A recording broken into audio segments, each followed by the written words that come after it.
All right, Shalom. Shalom. We're the Hebrew Israelites out of Great Millstone, Atlanta, back with another Saturday count. Lord willing, the count be edifying and also exhorting. Before we get started, I'd like to give all praise, glory, and honor to Yahweh, Ba'ashem, Yahushai, Ba'ashem, Kakodash. I'd like to give double honors to our elders and apostles at Great Millstone. Peace, safety, much love, and blessing to the occupants across the four corners of the earth that are pushing out this truth and sincerity and putting their lives on the line to do so. Shalom to you, brothers. All right, and I'm just going to pick up where I left off with last count, going into these famous men, these great men that we read about in the scriptures that we use as an example or as an example as to how to move, you know, for our learning. Teaches us different wisdoms. It teaches us how to please the Most High by looking at how our forefathers through faith, you know, please the Most High. All right. Matter of fact, get Hebrews 11 since I mentioned it, because in these accounts, a lot of these men that we're speaking about in Sirach 44, they pleased the Most High by their faith. All right. It mentions Enoch, how he was translated, you know, due to his faith. How Abraham pleased the Most High by being willing to sacrifice his son Isaac. All right, how Noah was faithful by building for over 200 years, knowing that a flood was coming, while everybody else was bullshitting and partying and giving into marriage and mirth. You know, he kept his head down and he continued to work for Yahweh Ba'ashem Yahushai. And that's a great example of how we should be operating these days. All right, by keeping our head down, staying focused, staying mission focused, all right, being occupied by prophecy, all right, all of those things we need to exude and exemplify in our lives. We read about in the scriptures of these men. All right, go ahead. Hebrews 11 and 1. Yeah. God. No, this is Hebrews chapter 11 and verse 1. It says, "Now faith is the substance of things hoped for." Yeah, faith is the substance of things hoped for. All right, and when you go into the word substance, it goes into foundation. All right, so faith is a foundational piece to your walk. All right, and with a shoddy foundation, all right, with a shoddy foundation, everything that's built on top of it, all right, is shabby. You know, so faith is the foundation. All right, go ahead. The evidence of things not seen. The evidence of things not seen, because it takes a high level of faith or conviction, all right, to something to build over 200 years, just using Noah for an example, to build over 200 years, all right, with the knowledge that a flood is coming that no one has ever seen before, all right, that you yourself have never seen before, all right, but you're building that ark because Yahweh Ba'ashem Yahushai said so, and you're doing it all pure faith. That's what we come out here and do. All right, we prophesy the downfall of America. All right, we tell our people where they're going off. We tell them who they are. We tell the Edomites and all the other heathen nations their judgment. Yeah. All of that is a part of coming out here on faith, doing so. All right, these things that we're preaching of, we don't have tangible, concrete evidence, but these writings, all right, the things that are written aforetime, written for our learning, and these different accounts, you know, helps to boost our faith, all right, that we may have the same results as these men that are being spoken of in Sirach 44. Before you continue reading that, you can get Sirach, the second chapter. God. Where it says that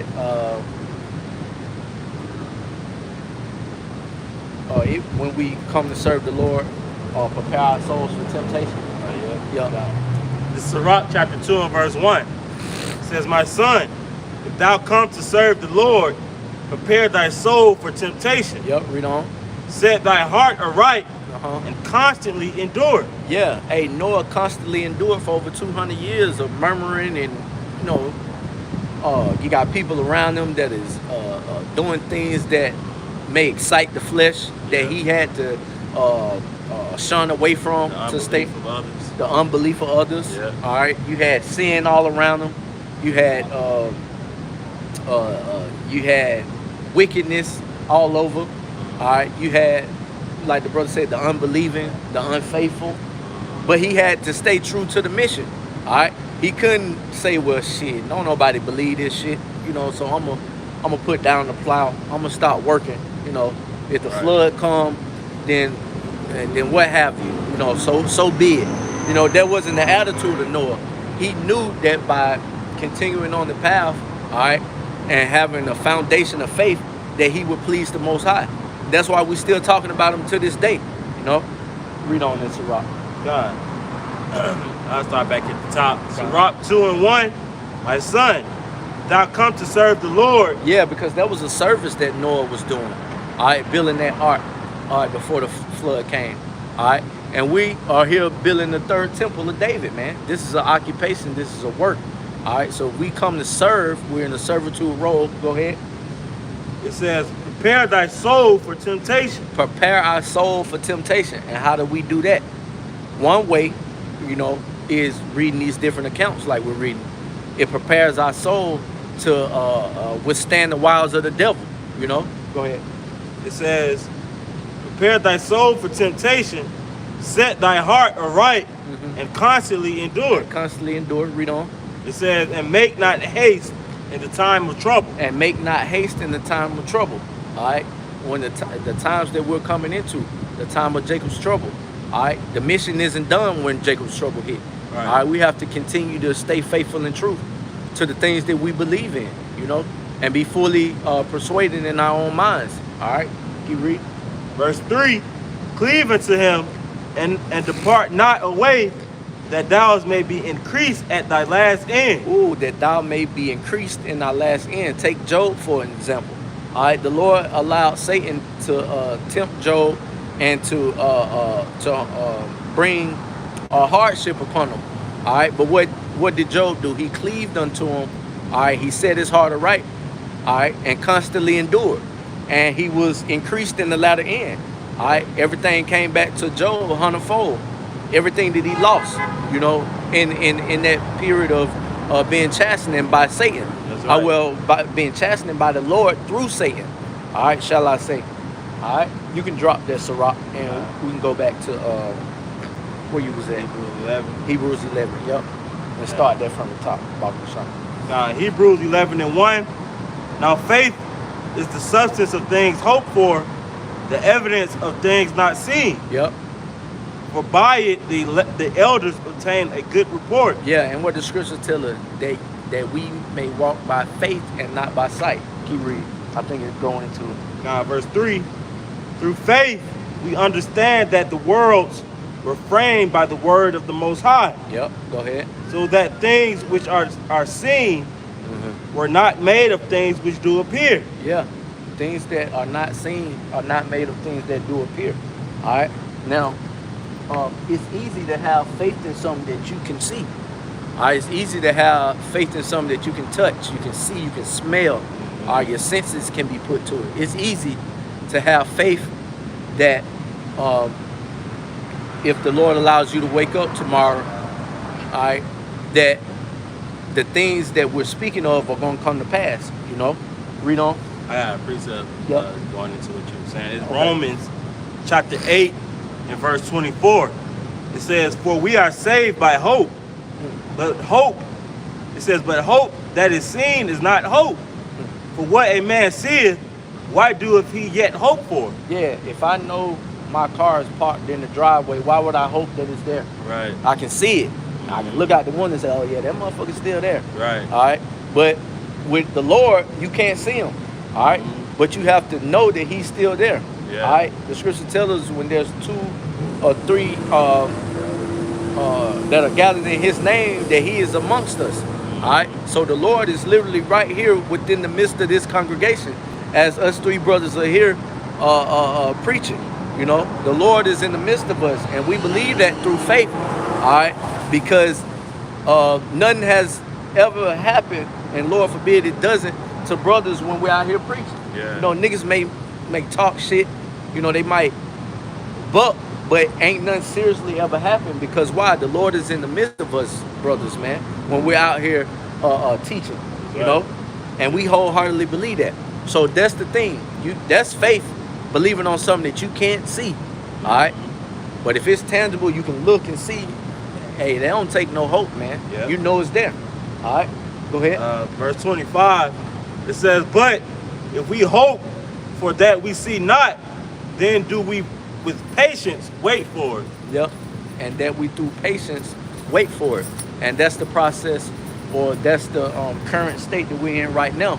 All right, being patient and waiting upon the Lord, that he's going to bring all these plagues, all right, and famines and pestilence and wars and rumors of wars that are talked about in Matthew 24. All right, we have to be patient.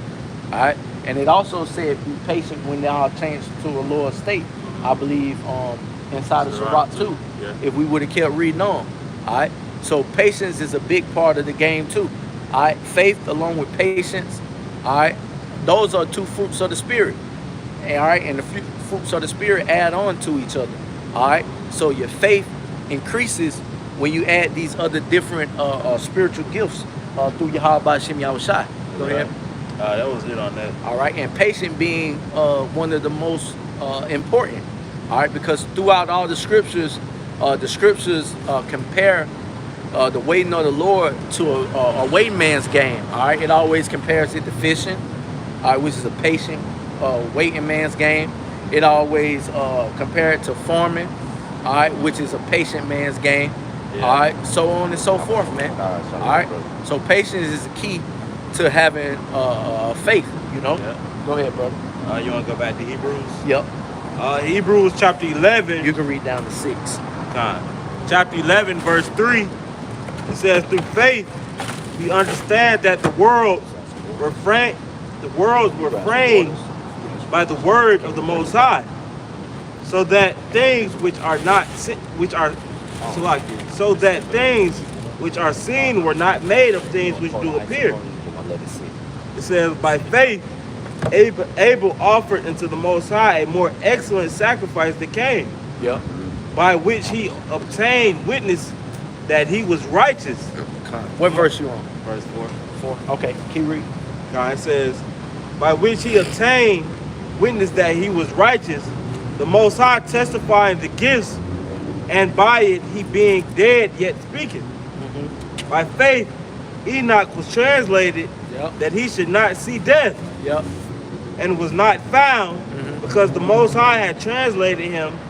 For before his translation, he had this testimony that he pleased the Most High. Right, and Hebrews 11 lines up down there identical to Sirach, the 44th chapter that we're going into, are about these famous men that we may praise for their works that they did, that it was pleasing unto Yahweh Shem Yahushai. All right, we're not praising these men for folly and bullshit and leading the nation down a path of destruction. All of the things that these men did were commendable. That's why we're still speaking about it today. These are famous men of our cloth, all right? Yeah. From the lines of Abraham, Isaac, and Jacob. You know. Verse 6. But without faith, it is impossible to please him. All right. It said it is impossible to please the Most High without faith. All right. So not maybe, kind of, sort of. All right. It's impossible to please Yahweh Shem Yahushai without faith. Not and you know, I may please him if I ain't got a little faith. He may give me a pass. No, it is impossible to please Yahweh Shem Yahushai, man. All right, without faith, you know, because as you know, it went into the first verse. It's the foundation. All right, faith is the foundation or the substance of things hoped for, the things that's not seen. All right, that was it on verse 6. A little bit more. Go ahead. It says, "For he that cometh to the Most High must believe that he is, yeah, and that he is a rewarder of them that diligently seek him." Yep, and that's what we really and wholeheartedly believe on, and we diligently seek Yahweh Shem Yahushai throughout our daily life, man. All right, so you can drop the Hebrews and let's get into Sirach 44. Yeah. This Sirach chapter 44, starting at verse 1. Salaki, verse 17. It says, Noah was found perfect and righteous. In the time of wrath, he was taken in exchange for the world. Yep. It says, therefore, was he left as a remnant unto the earth when the flood came. Yeah, he was left as a remnant to the earth when the flood came. Just like the Lord is going to leave a remnant this time around when that fire hits. All right.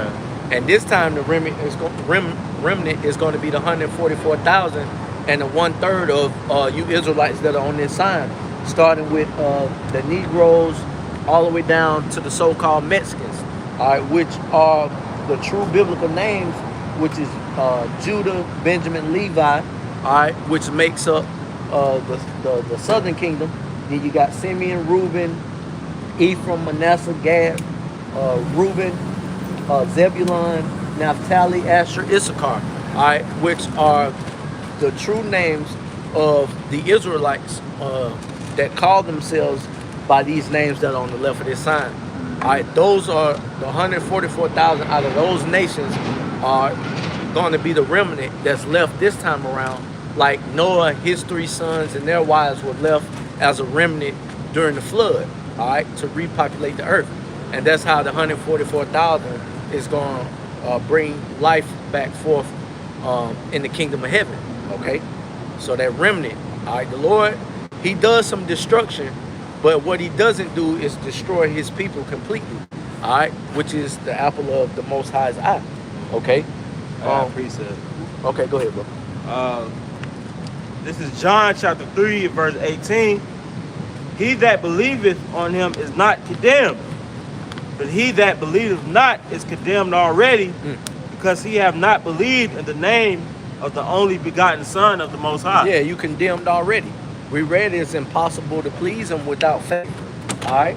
So, hey, your reward is going to be damnation, man. When the Lord comes back and starts to sift the house of Israel, all right, you're going to have to come back, all you unbelieving jakes, through the loins of an Israelite man, all right, in the kingdom of heaven.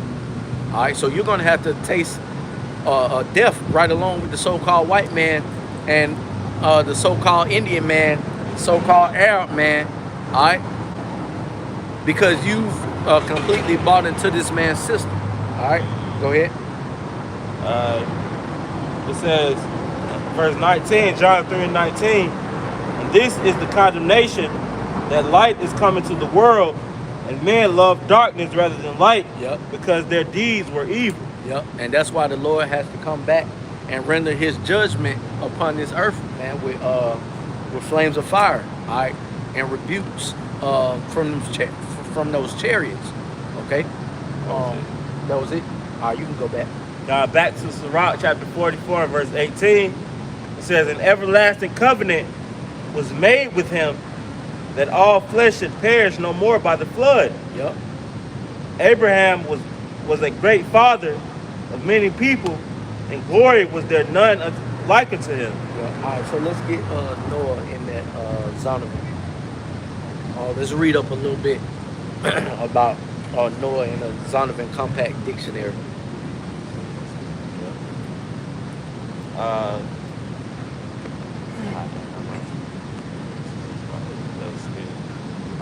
This is Noah in the Zonovan Bible Dictionary. It says his name means rest. I believe that's Nawak in Hebrew. Nawak.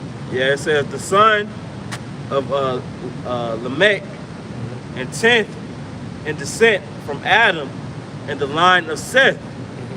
Genesis chapter 5, verse 28 to 29. Yeah, and that's where you can read about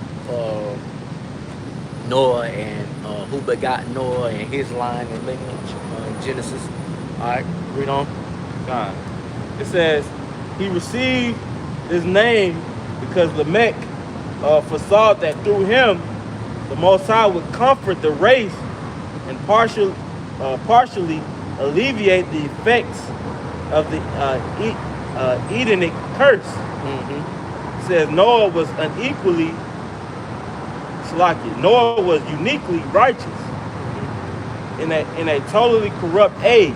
Yep. So, read that part again. He was what? It says Noah was uniquely righteous in a totally corrupt age. Yeah, and we're in a totally corrupt age nowadays, man. All right, and we're uniquely righteous. We're holy and separate from these other people, man. All right. So, Noah is a perfect example of keeping your head down and staying on the mission, all right, by building that ark for over 200 years. All right, so that's a perfect example, all right, because he was in a society, or he was doing the work of Yahweh Ba'ashim Yahushai at a time when evil and wickedness was at an all-time high, just like now. All right, so it's important for us to use these different accounts to stay on the mission, all right, to stay on the path, all right, because these things were pleasing unto Yahweh Ba'ashim Yahushai. Go ahead. I got another precept. Okay. This is 1 John chapter 5 and verse 10. You know, just going into belief. It says, he that believeth on the Son of the Most High hath the witness in himself. He that believeth not the Most High hath made him a liar, because he believeth not the record that the Most High gave of his Son. Yeah, so those of you unbelievers, you don't believe in the scriptures, all right, because these are the records that we have, all right, of the past time. Always quoting Romans 5 and 13. Things were written 4 times, 15 and 3. Yeah, 15 and 4. 15 and 4. Yeah, because these are the records, all right, that we revert back to. All right, and if you don't believe upon Yahweh Ba'ashim Yahushai, it's because you don't believe in what was written. All right. No, that's Jake's favorite. That's their favorite excuse of why they can't get right. The Bible was written by men. Right. It's been changed. It was written by the white man. Right. You know, nigga got all the excuses in the world not to get himself together. Yeah. You know, he gotta try to finagle and finesse the word to fit his profile. Yeah. It's because you don't believe the records. And, all right. Oh, so like, yeah, go ahead, brother. My bad. Yeah. If I can add to you, because it said, "He that believeth on the testimony of Yahweh Shai." And we go to the scriptures in Revelation, the 19th chapter and the 10th verse. The testimony of Yahweh Shai is prophecy. Yep. And that's why Jake don't understand what's going on now in the current events that's what's happening in the world, because they don't believe. Ultimately, they don't believe in Yahweh Ba'ashim Yahushai. Exactly. Yep. Yep. You got a precept, brother? Okay. Go ahead. Romans 3 and verse 3. For what if some did not believe? So what if some did not believe? Did Noah give a damn about them people that was talking shit because they never seen rain come and he was steady building? Hell no. Noah went about the mission, all right, and he kept his eyes single, all right, and continued on the path for over 200 years. That's a great show of faith, man. All right. I've been in the faith 7 or 8 years, man. This guy was building for 200. Come on, man. Let's go. Read. Shall their unbelief make the truth of the Most High without effect? So should these niggas walking around here that don't believe a black cow or give white milk make any effect on the mission that we're on as being servants of Yahweh Ba'ashim Yahushai? Hell no. Because at the end of the day, the things that we're doing is in hope, all right, that we're going to receive a crown at the end of this, man. All right. We're fighting a good fight of faith that when the Lord start getting down on niggas, we'll be exempt. All right. We want that mark of exemption that's spoken of in the scriptures. All right. We want that tawah. All right. We don't want the charagma. Okay. And Lord willing, hey, we be those men. But we got to keep hold and keep the faith, man. All right. Because without it, it's impossible to please the Most High. We just read it in Hebrews. Go ahead, bro. Romans 3 and verse 4. The Most High forbid, or God forbid. Yeah. Hell no. Yea, let God be true, Let the Lord be true. Go ahead. but every man a liar. But every man a liar. All right. It tells us in Psalms 119 that it is better to put our trust in the Lord than to put our trust in man. All right. Because what can man do? All right, man, they lie, cheat, steal, and sin. All right, but the Lord, He's always kept His word, and He always, as we said earlier, left a remnant because He loves the nation of Israel. That's why He hasn't utterly destroyed us. All right, not saying that we don't deserve it, because we've done some things that were so offensive to Yahweh Shem Yahushai that we deserve death. All right, but the Lord always leaves a remnant. That way He can show forth His power, all right, through His people. All right, go ahead, bro. Continuing on Romans 3 and verse 4. Yep. As it is written, that thou mightest be justified in thy sayings, and mightest overcome when thou art judged. Yeah. I get this in NLT. Right? Yeah. Romans 3 and verse 4. In the NLT it says, of course not. Even if everyone else is a liar, God is true. Yep. As the scriptures say about him. Yep. You will be proved right in what you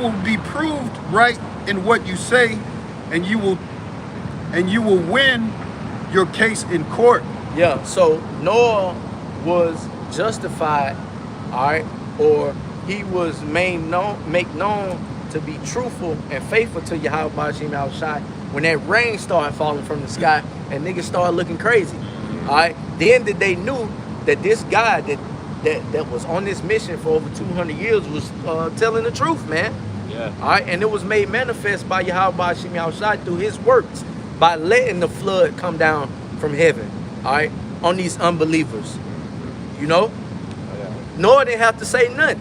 All right, Noah just kept his head down, kept building in the spirit of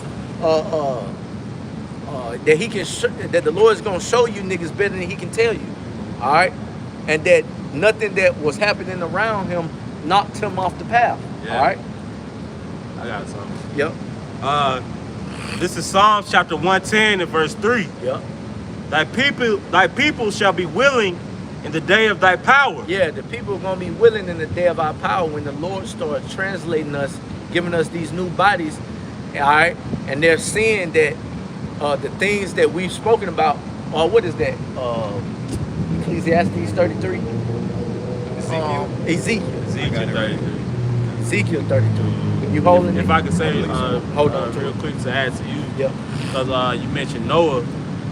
Noah as building when he built the ark, that was a form of spiritual power. So relating it to now,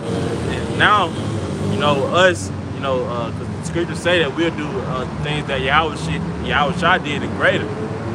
So did not Yahweh Shai do miracles? All right, so the men of the Lord at this time are going to do miracles again. Are going to do miracles. And people are going to start believing by saying that.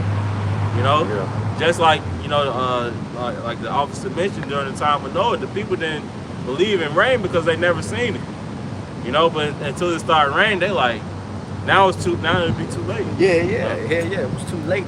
And then niggas want to start believing then when they can see it. Yeah. That's the thing. That's why faith is such a big thing, because we're hoping and having faith on something that's never been seen before. All right, so that's why it's major, man. All right, and we revert back to these records. That's why we're reading Sirach 44 about these famous men that please Yahweh Shem Yahushai. Read on, Doctor. This is book of Ezekiel chapter 33 and verse 32. And lo, thou art unto them as a very lovely song of one that hath a pleasant voice, and can play well on an instrument. For they hear thy words, but they do them not. Yep. Verse 33. Hey, cause we can be telling Jake till we blue in the face that the Lord is coming back and that He gonna destroy this place. You think niggas gonna believe that? Nah, not till the missiles already halfway over here. Yeah. Then niggas start getting religious then. Just like a nigga that go to jail. Nigga come out a Muslim. Nigga come out goddamn Christian. Full blown. Alright? Because they ain't believe that the system was gonna lock their ass up for 30, 40 years. Until it happened, now Jake wanna get right. Alright, but they could have put that same energy while they was out here in the so-called free world to become something. You see Jake go to prison, them niggas come philosophers. Them niggas become all type of shit. Because in their leisure time, they were too caught up in the bullshit that was going on around them until they got caged off and been able to sit down and gather their thoughts and start to think you know, without all the affairs and the stress of this world, niggas start getting right. All right, so that's how it's gonna be when the Lord comes back. It's only a select few that's keeping our head down and keeping our hand, all right, to the plow until Yahweh Shemi Shai comes back. And then those that are unbelieving are going to try to believe when it's too late. To your point, officer, when that COVID and that jab came out, you know, people started, everything shut down, right? The whole place shut down and it pretty much got quiet. All the distractions, all the, you know, the distractions of Babylon, America, kind of just ceased. And people really started listening. And then all of a sudden you start seeing people roll up past the camp. Hey, Shalom, you know, are y'all gonna be out here? What time y'all gonna be out here? Blah blah blah. But then when the circus cranked back up and the distractions start cranking back up again, Jake was back off in the world fucking off again. Mm-hmm. But I got this for you, Ezekiel 33 and verse 33. Yep. And when this cometh to pass, lo, it will come, then shall they know that a prophet hath been among them. Yeah, and I got that because the scripture the brother read was saying how justification is going to come once these things start happening that the unbelievers believe that it's not going to happen. All right, once those things start happening, it's going to be too late. Then they'll know that a prophet have been amongst them. All right, when the doors of salvation have already closed. All right, it's too late then. Yeah. All right, the Lord says we shall work the works while it is day, because it'll become night when no man can work us. That's right. All right, and we're seeing that slowly but surely. All right, but faith, all right, which we keep harping on, is going to be the foundation of the substance that's going to keep us in the fight, like these men that we're reading about. You know. That was it. That was it on that. You got that in another translation? What you got I can grab it. NIV. What you be reading? NIV. You said got it in the precept. NLT. You got it in the NLT. Grabbed it. All right, read what you got. John, this is Isaiah chapter 29 and verse 13. Mm-hmm. It says, wherefore the Lord said, for as much as this people draw near me with their mouth and with their lips do honor me, but have removed their heart far from me, Yep. and their fear toward me is taught by the precept of men. Mm-hmm. Yep. And that's our people to a T, man. All right. That's our people to a T. You don't even have to really look too far, man. You see that scripture right there every day on your day-to-day, man. All right. These people profess that they love Yahweh Shemi Al-Shai, but their actions and their works show something completely different. Okay? You gotta show the Lord you love him. You just can't tell him. All right? You gotta do things that are pleasing unto him. All right? Which it starts with faith, which we read in Hebrews the 11th chapter. Without faith, it is impossible to please Yahweh Shemi Al-Shai. All right? So all that lip service does not please Yahweh Shemi Al-Shai. You gotta show it by way of faith. All right? Show the Lord your faith by your works, man. All right? Go ahead. I'll read up on Ezekiel 33, verse 30. It says, son of man, your people, in the NLT, it says, son of man, your people talk about you in their houses and whisper about you at the doors. Mm-hmm. They say to each other, come on, let's go hear the prophet tell us what the Lord is saying. Mm-hmm. Verse 31 says, so my people come pretending to be sincere and sit before you. Oh, Lord. They listen to your words, but they have no intention of doing what you say. Yeah. Their mouths are full of lustful words, and their hearts seek only after money. You are very entertaining to them, like someone who sings love songs with a beautiful voice or plays fine music on an instrument. Yeah, majority of people that's walking the face of the earth think the Lord is a game. They think he's something to play with. All right, till the Lord starts to render his anger on these people. All right, then it's gonna be too late. Niggas gonna start getting fucked up by then. All right, and then what? Read on. It says, they hear what you say, but they don't act on it. Yep. Verse 33. But when all these terrible things happen to them. So when all these terrible things start to happen to them, and what are those terrible things? All right, read Matthew the 24th chapter. Plagues. All right, famines, death, pestilence, wars. All right, the ICBM missiles began to be shot. All right, when Esau starts making it mandatory that you be CHIP, it tells us in Proverbs that the Lord has stretched forth his hand and no man have regarded. All right, to the point where the Lord is going to be done stretching forth this mercy and grace that he's given unto us. All right, and he's just going to start getting busy, you know. So when these terrible things start to happen, go ahead. It says, when these terrible things happen to them, as they certainly will. So it's not even a matter of if, all right, but it's a matter of when these things start happening. All right, and we believe that through faith, that it's not a matter of if the Lord is going to do the things that he said he was going to do to these unbelievers. All right, it's a matter of when the Lord is going to do it, and we know he's getting close, all right, to bringing these troubles. And why is that?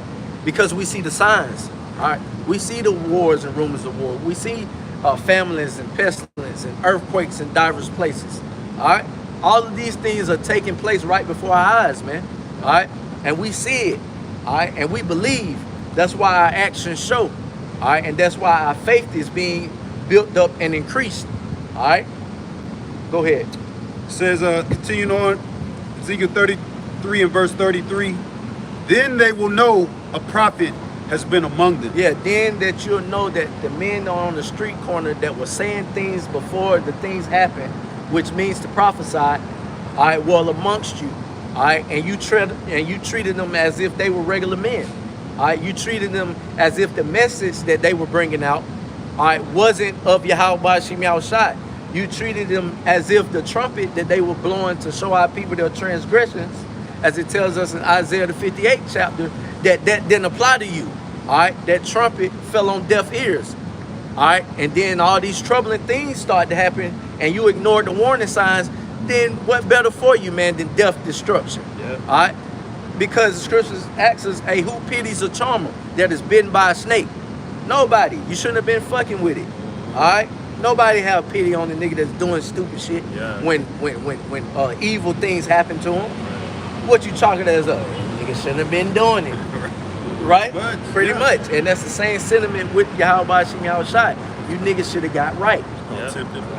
Yep. Go ahead, brother. This the book of Isaiah, chapter 26 and verse 20. It says, come, my people, enter thou into thy chambers, and shut thy doors about thee.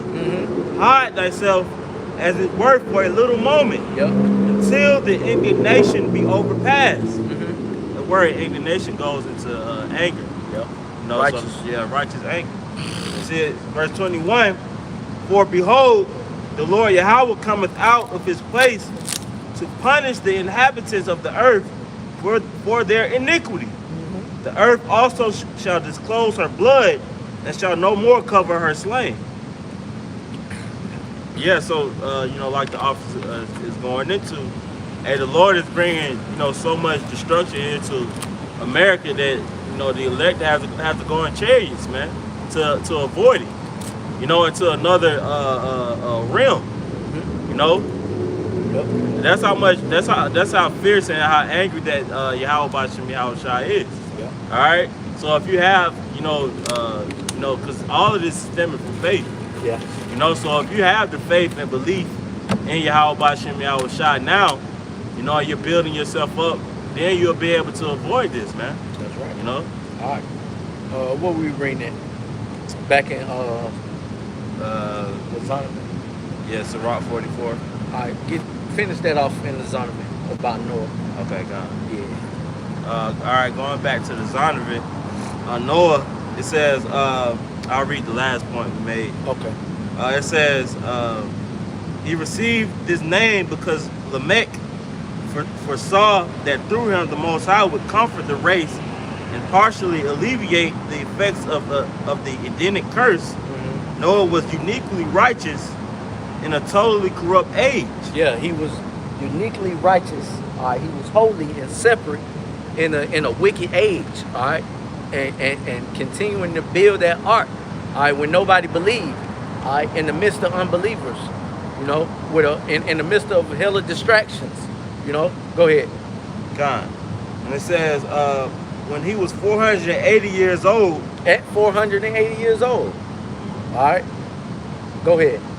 120 years before the flood, Mm-hmm. he was warned of the Most High that the world would be destroyed by water. Mm-hmm. So imagine knowing, all right, that something terrible was going to happen 120 years prior to it happening, and still having to keep a level of faith, all right, on year 119. Right. You know, imagine having that burden on your shoulder for 119 years, knowing that the Lord was going to destroy the current setup in which you know, all right, by a flood 120 years before it happened. All right, go ahead, bro. Can I get a precept? That's a heavy level of faith, man. All right, that's why we read about Noah, and Noah is one of these famous men that it says give praise to in Sirach 44, man. All right, we're not praising him for being a nigga. All right, we praising him for the great works that he did that was pleasing. What you had, bro? Hebrews 11, because we stopped at verse 6, but verse 7 is going into Noah. Oh, okay, go ahead, bro. Okay. Hebrews 11 to verse 7, it says, by faith, Noah, being warned of the Most High, of things not seen as yet. The rain, all right, being warned to that, what is it, 120 years prior? Yeah. Go ahead. It says, moved with fear. Move with fear. All right, and that's the second key component. Faith and fear. All right, fear is the beginning of wisdom, as it tells us in the scriptures. All right, so when you gain a certain level of fear, you start to move more wisely, man. And certain decisions that you would have made prior to the fear, you don't make anymore, because you know that the Lord is a terrible power to go against, man. All right, go ahead. It says, moved with fear, prepared an ark to the saving of his house, Yes. by the which he condemned the world and became heir of the righteousness which is by faith. Yeah, and how did he become the heir of righteousness? By those 8 souls that were saved, he repopulated the earth, man. All right, through Ham, Shem, and Japheth. All right, which our line came out of the line of Shem, because Ham and Japheth were not blessed, all right, as Shem was, which he's gonna speak about later, and we'll touch on briefly. But go ahead, brother. Read on. Going back to the Zondervan, it says he was given the exact instructions of building the ark. Genesis chapter 6, verse 14 through 16 says, while engaged in this colossal task, he warned men of the coming of the catastrophe. Yep. As a preacher of righteousness. Yeah, and what are we doing? We're warning our people of the coming catastrophe, all right? Which is going to be them ICBM missiles, man. All right, that's going to destroy this place and leave it desolate. You know? Go ahead. God. First, Second Peter chapter 2 and verse 5. It says, while the Most High and long suffering waited for men to repent. Yeah, long suffering going into patience. Go ahead. Noah's 3 sons, Shem, Ham, and Japheth, were not born until he was 500 years old. Genesis chapter 5 and verse 32.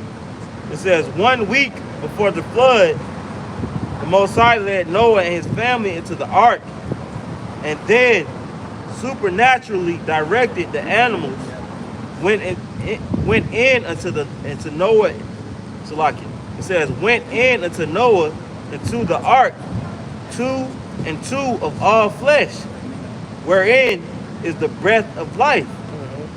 When all were safely inside, the Most High shut the door. Genesis chapter 7 verse 16. It says when they were all inside, the Most High shut the door. Now that's symbolic of now when the evil come and the Lord is closing up the door of salvation. All right. When that night become where no man can work it. All right. When the Lord removes his men from the face of the earth. All right. When that famine of the word comes and the word is not being able to be found anymore. That means the door is going to be shut. All right, just like that door on that ark.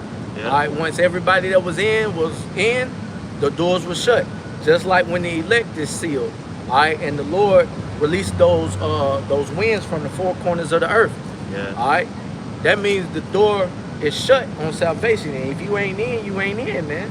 Yeah. All right? Yeah, I appreciate it. Go ahead, bro. This is Psalms chapter 91 and verse 1. He that dwelleth in the secret place of the Most High shall abide under the shadow of the Almighty. Yeah, that's protection. All right, we shall abide under the protection of the Almighty.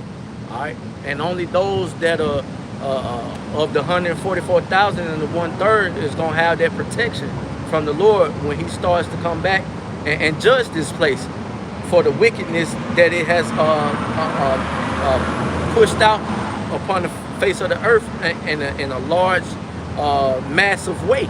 You know, the Lord is just not letting this thing balloon into the point where there's no return. All right, it's going to balloon to a point where the Lord has had enough. All right, and He's going to come back, man, and show these people, all right, that the things that the men of the Lord have been saying were faithful and true. Then shall they know that a prophet have been amongst them, like we read in Ezekiel 33. All right, get your precept, bro. This is Philippians 1 and verse 27 in the NLT. It says, above all, you must live as citizens of heaven, conducting yourselves in a manner worthy of the good news about Mashiach. Then whether I come and see you again or only hear about you, I will know that you are standing together with one spirit and one purpose, fighting together for the faith, which is the good news. You know, we're going into faith a whole lot, you know, so I just thought this precept was very fitting. Verse 28, Philippians 1 and verse 28, don't be intimidated in any way by your enemies. This will be a sign to them that they are going to be destroyed, but that you are going to be saved even by God Himself. I'll read that one more time because it really just kind of hit. In Philippians 1 and verse 28 in the NLT. Don't be intimidated in any way by your enemies. This will be a sign to them that they are going to be destroyed, but that you are going to be saved even by the Most High Himself. You know, that's on the highways and byways, inclement weather, cold, hot, doesn't matter, man. And you know, these people don't even mock anymore. A lot of times they don't even come by the camp and mock anymore. You know, they don't have anything to say because really deep down in their spirit, they know the Lord is with us, you know. Continuing on, Philippians 1 and verse 29, for you have been given not only the privilege of trusting in Mashiach, but also the privilege of suffering for Him. You know, so we're going to suffer for the Lord's sake, for Yahweh Shai's sake, for Yahweh Ba'ashem Yahweh Shai's sake, man. The scriptures speak about how we're fools for Yahweh Ba'ashem Yahweh Shai's sake, man. You know, and how we make our bodies a living sacrifice. This is our sacrifice, man. Giving up our Saturdays, giving up our, giving up the wiles of this world, man. Giving up this circus, the bread and circus of this place. You know, it's a sacrifice, man. You know, you see, you know, the women and stuff. You want to be doing, sometimes you want to be doing what Jake do out here in the streets, man. But hey, the Lord's work comes first, man. But you got to yeah, and that's just the way Noah was. It said he was doing this work in a time of high wickedness, bro, when it was at an all-time high. And that's how it is in America, all right? It's a whole bunch of folly and perverseness going on around us, but we got to keep our eyes single and keep our self-mission focused, man, just like Noah did, okay? Go ahead, bro. God, going back to the Zondervan, it says the flood came in Noah's 600th year, increased steadily for 40 days, maintained its mountain covering depth for 110 more days, and then subsided sufficiently for Noah to disembark in the mountains of Ararat after another 221 days. It says to determine whether it was safe to disembark, Noah sent first a raven and then a dove at regular intervals. Genesis chapter 8, verse 6 through 10.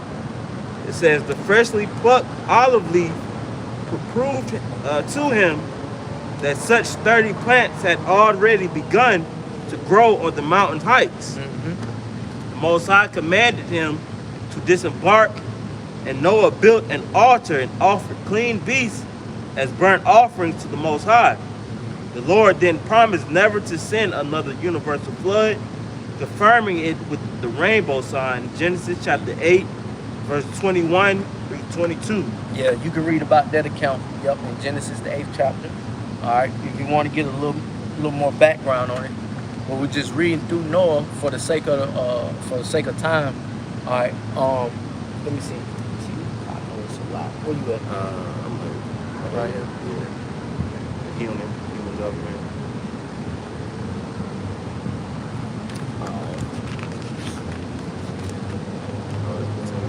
Yeah. Pick up. Right down. All right.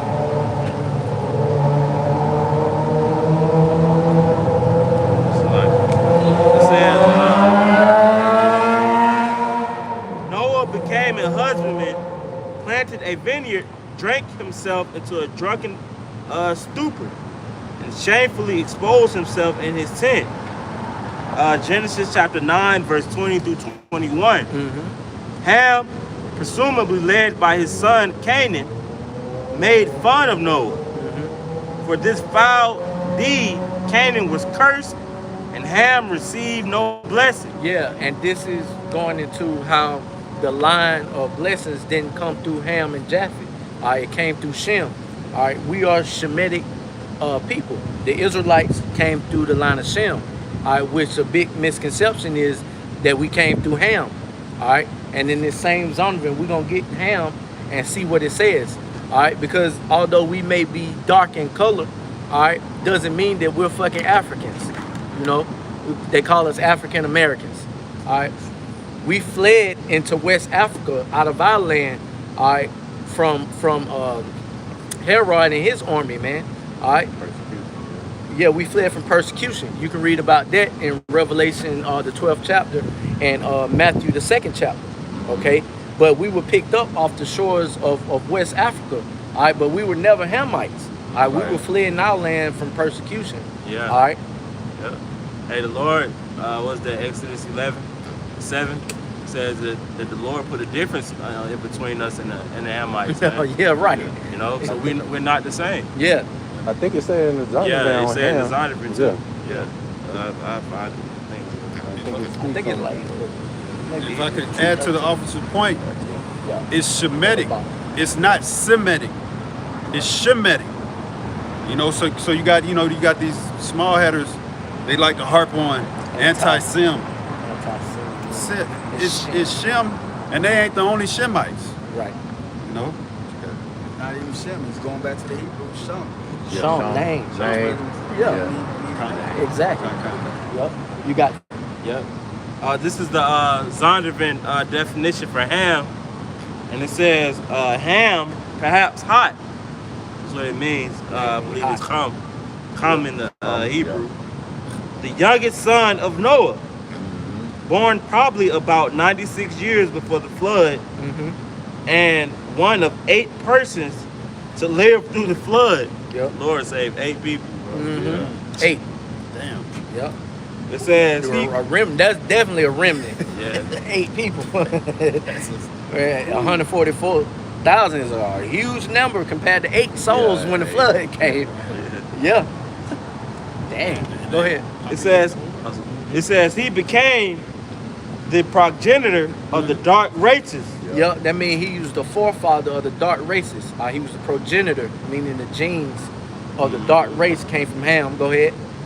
It says not the Negroes, but not the Negroes. All right, and if you familiar with the so-called Negroes, they're the Judites. All right, they're from the tribe of Judah, according to the scriptures that we believe through faith. All right, that the Negroes, or the so-called Negroes, are the Judites. All right, we were brought over here on cargo slave ships out of the shores of West Africa. We wasn't Hamites. Okay, we wasn't Canaanites. All right, Go ahead. It says, So it says he was the progenitor of the dark race. All right. So hey, the Arabs are dark race. Them niggas got a little darkness to them. Do that mean we Arab? We Arabian? No, just because see Esau put a plan out here called colorism.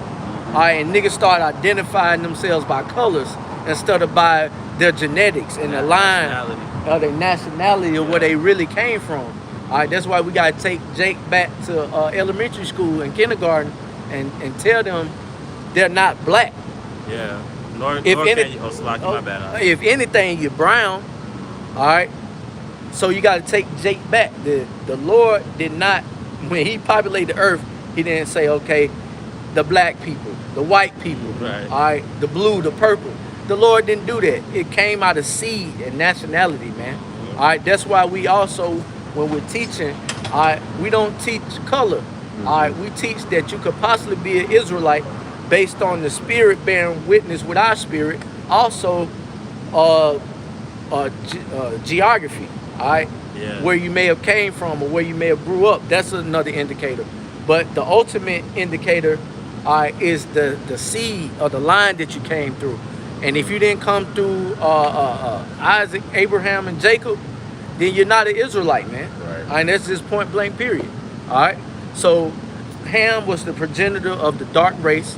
All right, not the Negroes, all right, which it differentiates in the Zonovan. Go ahead, bro. Reading on Ham. Continuing, it says, not the Negroes, but the Egyptians, Ethiopians, Right. Libyans, and Canaanites. Yeah, those are Hamites. Yeah. All right, those are African people. Cushites, Yeah. all right, Canaanites, all them niggas. And, Right. and if you read throughout the scriptures, you can see that Israel was always warring with Ham too. Yeah. That's how you know that we're not the same. We're not the same You people. know, because that was other than Esau, Ham is like our one of our main enemies. Right. You know. Yep. Yep. And the brother got on the definition of black because, hey, how ironic it is that they give us something with a negative connotation, and then they give themselves pure, all right, which white, all right, which is tahar in the Hebrew. They get to call themselves by that. All right, when the so-called Edomites are far from being pure, man. All right, go ahead, bro. This is a definition for black. I just jumped down. Yeah, we gotta take Jake back to kindergarten It says and let him and teach him his colors. You know. kind. It says Go ahead. it says black. Black was used of dark-skinned people in Old English, of coffee with nothing added, attested by 1796. The meaning, quote, fierce, terrible, wicked, is from late 14th century. So all you So that's niggas pretty that much are it. so big on calling yourself black, you don't know the connotation it has. That words have meanings, okay? Words mean things. So I wouldn't just be calling myself or associating myself with just any old name or any old thing. All right, you have to look into things and know what you're calling yourself. All right, our people on this Black Power movement, on this Black Lives Matter. Black Lives Matter. All right, you got this whole president election that's coming up, and all niggas see is color. Right. They're voting for a bitch that's incompetent based on her being so-called black. Or they call it identity politics. Yeah, identity politics, where you vote for whoever you identify with, as far as your race is concerned. Okay, but Jake got to get out of that calling themselves black, man. No, you are Israelites. All right, you are Hebrew Israelites out of the line of Shem, as we're going into it. Go ahead. People are destroyed for a lack of knowledge. Yep. Jake don't know about history. These niggas never did nothing for us. Nope. They just put us in position to make them look good because they got the power now. They can manipulate shit by way of doing that until they ain't have no need for us. Yeah. They're doing it right now. And you know Jake ain't gonna read. They not gonna do no research. They say you want to hide something from a nigga, put it in the book. And that shit'll be secured. Yeah, I used to wonder why my grandma always kept like $100 in the Bible. I'd be flipping through it and just fall upon random. She was like, yeah, you want to hide something, you just put it in the book. I said, okay, that stuck with me, and that's true. Yeah. I was just an inquisitive kid. I wasn't picking the book up to read. I was just being nosy. You know, but that's how Jake is. Yeah. You know, I have precept too. you got a precept. You done with it? Loud. Oh, A little bit okay. more. And not only reading, but you know, this is how important it is to seek after the Lord's face, man. You got to go into the definitions of words too. You know, we going into a definition of black, and a lot of times these things have, these words have symbolic meanings. So continuing on in black as an adjective, it says the figurative senses often come from the notion of without light, moral or spiritual. So you know, when you go dig into the definition of black, it's talking about being void of light, morally and spiritually. You know, so they place that label on you so-called Negroes, so-called Negroes, you know, to basically as a symbolic way of showing you that morally and spiritually you're void of light, when really it's the opposite, man. The scriptures speak about how the world is basically it's upside down, man. You know, it says gloomy, unlucky, bad, wicked, malicious, you know, shrouded in darkness, overcast, necromancy. All these things are associated with the word black. You know, witchcraft, shit like that. You know, the evil guy in the movie always wore black. You know, watching those old westerns, he always wore black. These things go back deep, man. You know, that's why it's good to know the definitions of words. You got it? Yeah, I got a precept too. Oh, yeah. This is Deuteronomy chapter 28, verse 37.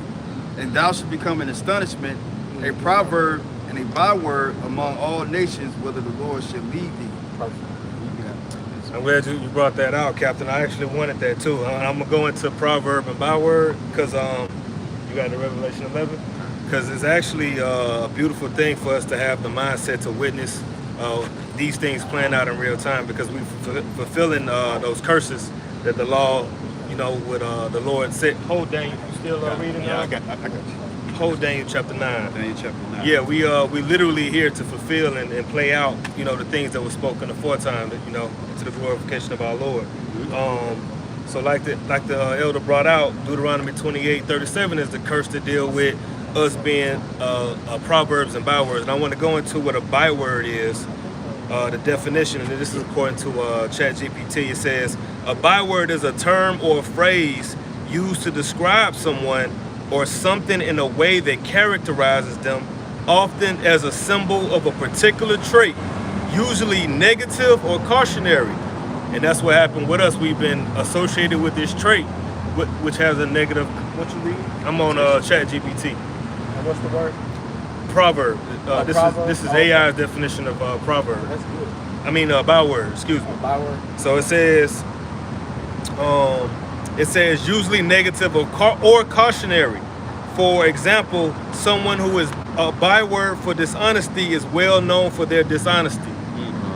All right, so that's byword, and proverb is a short, commonly known saying or piece of advice that expresses general truths of wisdom, often passed down through generations. And we got a lot of proverbs associated with us too.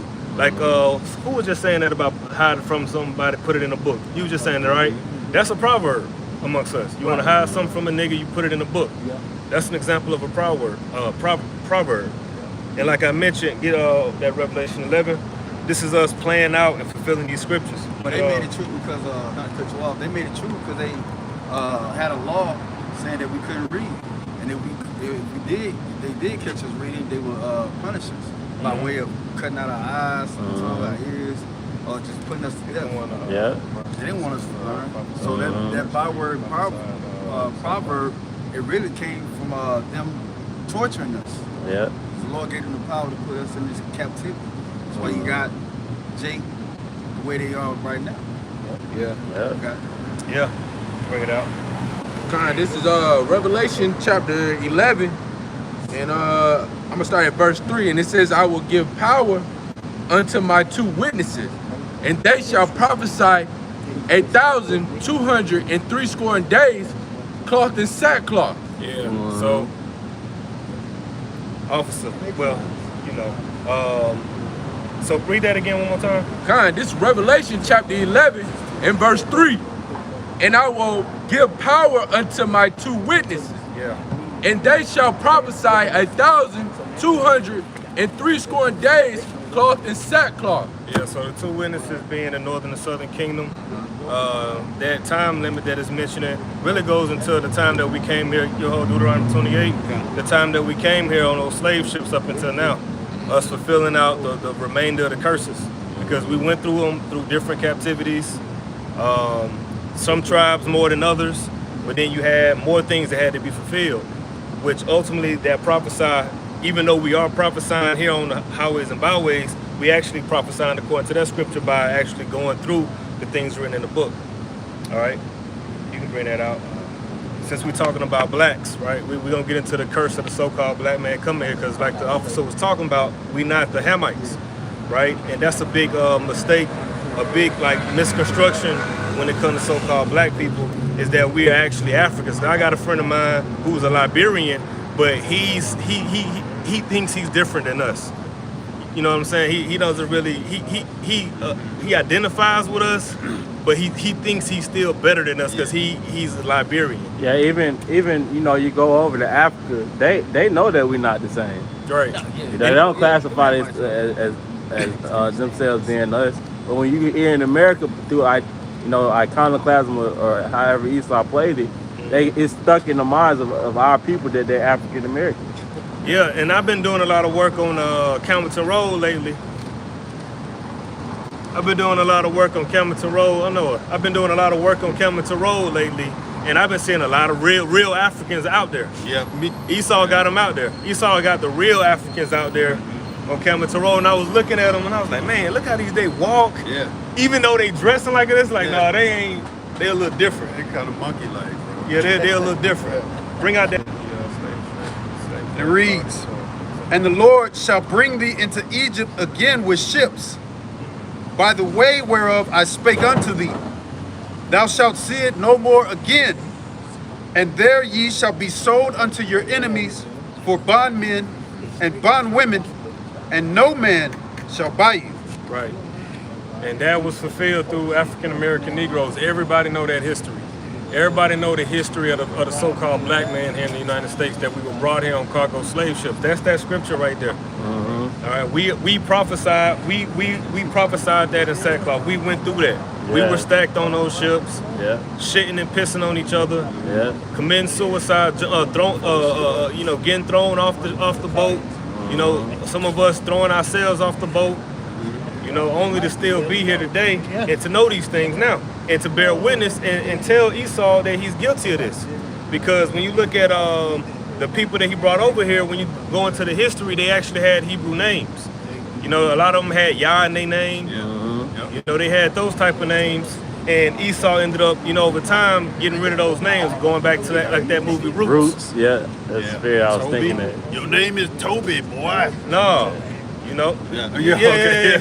Okay. No, I was with you. I wouldn't say no to you. I'm sorry. All right. But yeah, you know, and Esau got that up out of us, Right. which goes back to what? Give me Jeremiah. Where you going? I was thinking. Give me Jeremiah 17:4. Because a losing of the name is a big indicator of you losing your heritage. You know what I'm saying? Like the Lord wanted to get us from the heritage. He got the names away from us. He got our physical names away from us. You know, made us a no people. You got something? Yeah, could I bring this out for you real quick? Go ahead. This is Deuteronomy 28 and verse 48. "Therefore shalt thou serve thine enemies, which the Lord Yahweh shall send against thee in hunger and in thirst and in nakedness and in want of all things."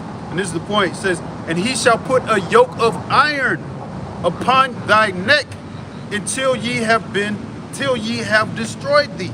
Till he have destroyed thee. Salaki. Facts, and we prophesied. We went through that in sackcloth. If you just Google yoke of iron, you're gonna see a so-called black man with them chains on his neck. Right. Yeah. Right? That's us. And like you said, you know, with the Toby thing, they beat the whole heritage out of us, man. So now the yoke is more psychological than it is physical, you know. But that yoke had a lot to do with breaking us spiritually and psychologically. And if I can add to your point, that's why the physical yoke, like you said, is no longer needed because we've been destroyed. That's why you can still, to this day, put something in the book and Jake don't go pick it up. Right. Yeah. So it's not illegal nowadays. Jake just don't want to. Jake, we got a whole different meaning now Yeah. of how to live and stuff like that. Right. Because we used to live, man, communication amongst our people was very powerful. Yeah. Now, communication is not powerful anymore. You know, unless you're in a set organization or you got the same mindset. Right. But that's hard to do amongst us. Yeah. You know what I'm saying? Because we are tortured and miserable people. Yeah. You can bring that out. Look at even how the rap music has degenerated down to mumble music. Like you can't even understand these niggas when they rap. Yeah. I mean, it's that bad. Yeah. We are damn de-evolving. Yeah, no, y'all was talking about Stockholm syndrome. You know, Jake is stuck mentally on his slave master, man. You know, he can't break out of that because Jake don't know the truth. You know, that's why the Lord, you know, He's having mercy on us to allow us to come back to it, man, so we can break out of that. And which, you know, going back to Genesis, you know, Genesis chapter 27, you know, the Lord, you know, the blessing that He gave to Jacob and Esau, you know, that yoke that He was going to have on him for a while, and that yoke was going to break off, going back to that, you know. So that's how you know who that enemy is, who the damn devil is, man. Just showing who the real Israelites is and who the promises was given unto, you know, through the Spirit. But I got you. This is Jeremiah 17 and verse 4. And thou, even thyself, shalt discontinue from thy heritage that I gave thee, and I will cause thee to serve thy enemies in the land which thou knowest not. Yeah. For ye have kindled a fire in my anger, which shall burn forever. Yep. Read that again, please. Kind. This is Jeremiah chapter 17 and verse 4. And thou, even thyself, shalt discontinue from thy heritage that I gave thee, and I will cause thee to serve thy enemy in the land which thou knowest not. Yeah, here we are. Here we are, fast forward today. He calls us to discontinue the heritage. Now he's re-giving us, give me Isaiah 45 and 4. He's re-giving us the heritage right now, which is beginning with the name, you know? But he took, yep, that's a very important part of the piece. Yeah, you can't get into the door, which the door is Yahweh Shai, without the keys. You know, the names. You know. Bring it out. This is Isaiah chapter 45 and verse 4. For Jacob my servant's sake, and Israel my elect, I have even called thee by thy name. I have surnamed thee, Yeah. though thou hast not known me. And look up the definition of a surname, Baba. He said, I have surnamed thee. Ultimately, the Lord put His stamp on us. He put his name on us. That's why He said He's not gonna. It's in Ezekiel. He said that He's not gonna. Basically, roughly paraphrasing, He's gonna do the things He said for His name's sake. He's not gonna allow us to be taken. He's not gonna allow us to basically lose in the end, because He the one that said He was gonna make us glorious. He was gonna beautify them equal salvation. He was gonna set us up, set Israel in their own land. Right? You got that? This is a surname. It's Kana. Kana. It says a primitive root to address by an additional name, hence to eulogize, give flattering titles, surname. Just You want get, the regular definition? Yeah, Okay. regular definition. I think a surname is just like a family name. It's like a name that's added on the end. Yeah. You know what I'm saying? If you want to keep your name. Yeah. This is surname. Just a Google definition. Yeah. So A nick.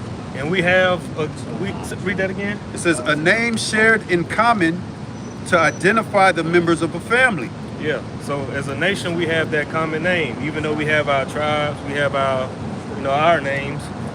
But ultimately, we all have the Bun tribe, Bun Israel, which is that surname, Yeah. Israelites. Yeah. You can start at the top. God, this is Romans chapter 11 and verse 1. I say then, had the Most High cast away his people? Most High forbid. For I also am an Israelite. Now stop. This is in the New Testament. This is not referring to, this is not a part of the Bible that talks about the spiritual adoption of the covenants through anybody who believes. No.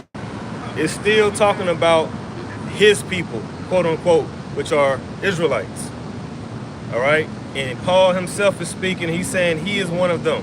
He has that surname of Israel. Read that again, Baba Sean. God, this is Romans chapter 11 and verse 1. I say then, had the Most High cast away his people? The Most High forbid. For I also am an Israelite, of the seed of Abraham, of the tribe of Benjamin. Now let's get Deuteronomy 28:64, please. So he's an Israelite. Apostle Paul was an Israelite of the tribe of Benjamin. Now, because there was a scattering of the people, somebody who's not in the know would think that would mean that the Lord casted away his people. He got rid of them. He didn't want them no more. But that's not. No, again, we're talking about prophesying in sackcloth, fulfilling these curses. Read that out. It's the book of Deuteronomy chapter 28 and verse 64. And the Lord, Yahweh, shall scatter thee among all people, from the one end of the earth, even unto the other. And there thou shalt serve other gods, which neither thou nor thy fathers have known, even wood and stone. So that was a law given, or not a law per se, I'm sorry. That was in the law. That was a curse that said that the Lord would, because of disobedience, he would scatter us, he would move us, he would mix and mingle us, he would, get us out the land, he would have us serving idols, etc. That was also fulfilled. We're fulfilling that today. That's why through the internet, which is a tool that the Lord has used on the right-hand side to bring us back and gather us by the word, pursuant to the book of Baruch, he said that our sons will come by the hearing of the word of the Holy One. This is bringing us back from that scattering as the sons, but we're coming under that one umbrella, that one name, right? That surname. And it said that he would scatter us to the utmost or the uttermost or the different parts of the world. What's the word that he used? It says from one end of the earth even unto the other. Right, and when that was written, we was on one end of the earth. We was in what we call the Middle East, the Mediterranean Fertile Crescent. Now we're here in the utmost part of the earth. Bring out Acts 1 and around verse 9. God, this is Acts chapter 1 and verse 9. And when he had spoken these things, while they beheld, he was taken up in a cloud. Verse 8. God, Salaki. This is Acts chapter 1 and verse 8. But ye shall receive power. After that, the Holy Spirit is come upon you. Yeah. And ye shall be witnesses unto me both in Jerusalem and in all Judea and in Samaria and unto the utmost part of the earth. It said witnesses. Now we just read and we started with Revelation the 11th chapter about the two witnesses that will be prophesying the sackcloth for 1260 days, or rough, whatever that number was. Now it said again, witnesses. The witnesses, the same spirit of those same spirits that were witnesses of Yahweh Shah back then are here today. But this time, some of them are in that region of the earth. Yeah. Some of them are on in Europe, in Africa, in the Middle East, in the East, right? And then a lot of them are here in the utmost. All right, can you get a definition of utmost? Because it said read that again, the utmost what? God, this is Acts chapter 1 and verse 8. But ye shall receive power. After that, the Holy Spirit is come upon you, and ye shall be witnesses unto me both in Jerusalem and in all Judea and in Samaria, and unto the utmost part of the earth. The utmost part of the earth. So fast forward, here we are today. Get that definition. This is the definition of utmost. Google definition. It is an adjective. It says the first definition out of 3, it says being or situated at the most distant limit or point, furthest. Verse 2 or definition 2, of the highest or greatest degree amount or intensity, most extreme. Definition 3, situated at the furthest point or extremity, furthest out, Yeah. most distant, extreme. Yeah. So when you look at the center part of the earth, if you can visualize a map of or a globe or whatnot, all of those countries with the, all of the continents except for the American continent, they're closer toward one another. But when you look at the American continent, it's like isolated. It's all around, surrounded by water, and it's further away. That's why they call it the New World. That's why they called it the New World. So when the Europeans came over here, what they started doing was they started naming certain places: New Spain, New Britain, New York, New this. All right, because they were naming it after the old world over there. This is the utmost part of the world that we just read. That's more prophecy being fulfilled through the men of the Lord and the believers as well. That's it on that. That's it. All right, so let's go back. Let's go to and if y'all got anything, feel free to bring it up. But going back to that whole black thing. So the proverbs and the bywords. Actually, I asked you the whole Daniel chapter 9, didn't Yep. I? Go back to that Daniel chapter 9. Start around verse 10. That's it. All right. This is the book of Daniel, chapter 9 and verse 10. It says, neither have we obeyed the voice of the Lord Start Yahweh. at 1, please. Excuse me. This is Daniel chapter 9 and verse 1. In the first year of Darius, the son of Ahasuerus, Ahasuerus, of the seed of the Medes, Yeah. which was made king over the realm of the Chaldeans, in the first year of his reign, I, Daniel, understood by books the number of the 10 years of the the number of the years, whereof the word of the Lord Yahweh came to Jeremiah the prophet, that he would accomplish 70 years in the desolations of Jerusalem. And I set my face unto the Lord power to seek by prayer and supplications with fasting and sackcloth and ashes. And I prayed unto the Lord Yahweh my power, and made my confession, and said, O Lord, the great and dreadful power, keeping the covenant and mercy to them that love him, and to them that keep his commandments. We have sinned and have committed iniquity, and have done wickedly, and have rebelled, even by departing from thy precepts and from thy judgments. Of Daniel 9 and verse 6. Neither have we hearkened unto thy servants the prophets, which spake in thy name to our kings, our princes, and our fathers, and to all the people of the land. You can jump down to verse 10. Jumping down to verse 10, Daniel chapter 9 and verse 10. Neither have we obeyed the voice of the Lord our power to walk in his laws, which he set before us by his servants the prophets. Verse 11. Yea, all Israel have transgressed thy law, even by departing, that they might not obey thy voice. Therefore the curse is poured upon it. Therefore the curse is poured upon us. Yeah, and we read a couple of those curses. The curse of us being scattered. All right. The curse of us coming on slave ships. Yeah. The curse of us being proverbs and bywords, being labeled as black people, when that shit don't make no damn sense. Right. But everybody has been, since I've been born, since everybody else been born, we all just been going along with that shit. Going with the flow. Going with the, oh, I'm black. Shit don't make no sense. I had a little something, not to interrupt you, but I had a little something on that black. It was from Virginia. On that black. That black. It was from Virginia.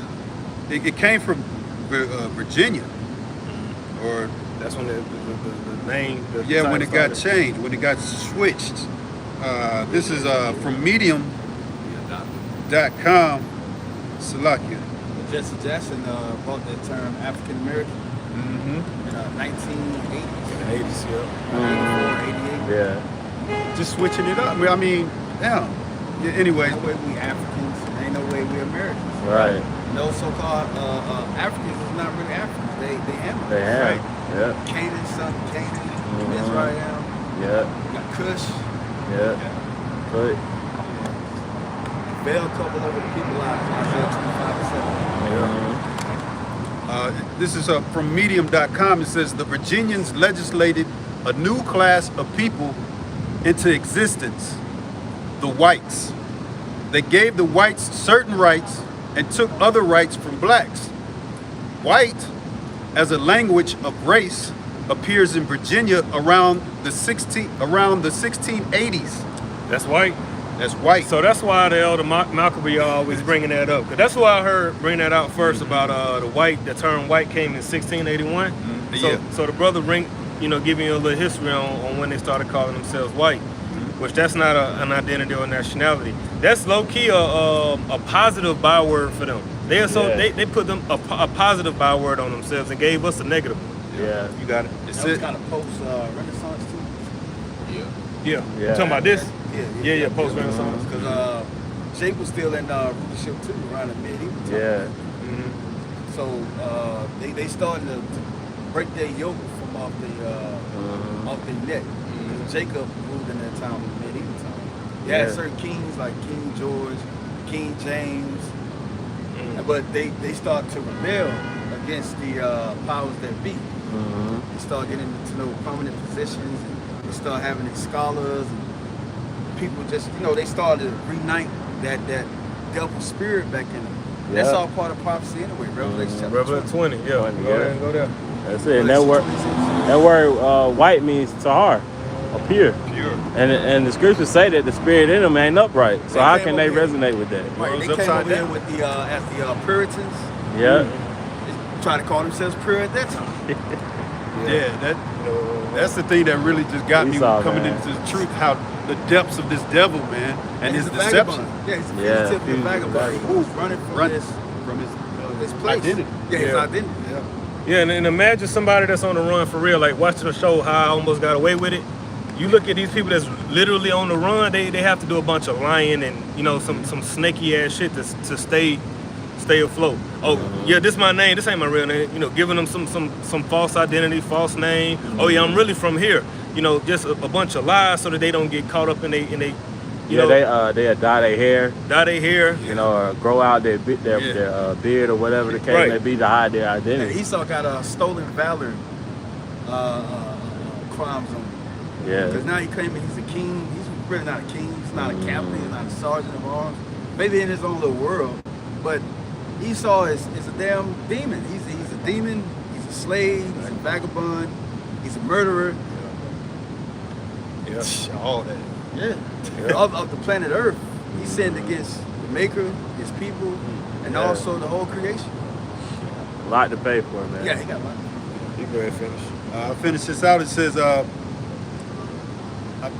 started that sentence. It says, white. Did it mention black too? Or is it just about white? A little bit. Let me see. It says white as a language of race appears in Virginia around the 1680s and seems to first appear in Virginia law in 1691. And thus whiteness, and to a degree as well blackness, was born in the mind of America.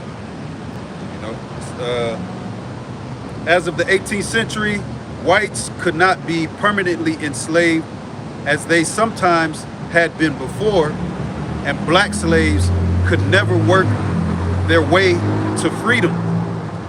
The whites were told this because the whites were told this was because God had made the blacks inferior to them, basically. Yeah. So go ahead. Did you have anything else? Yeah, go ahead and get that Revelation 20.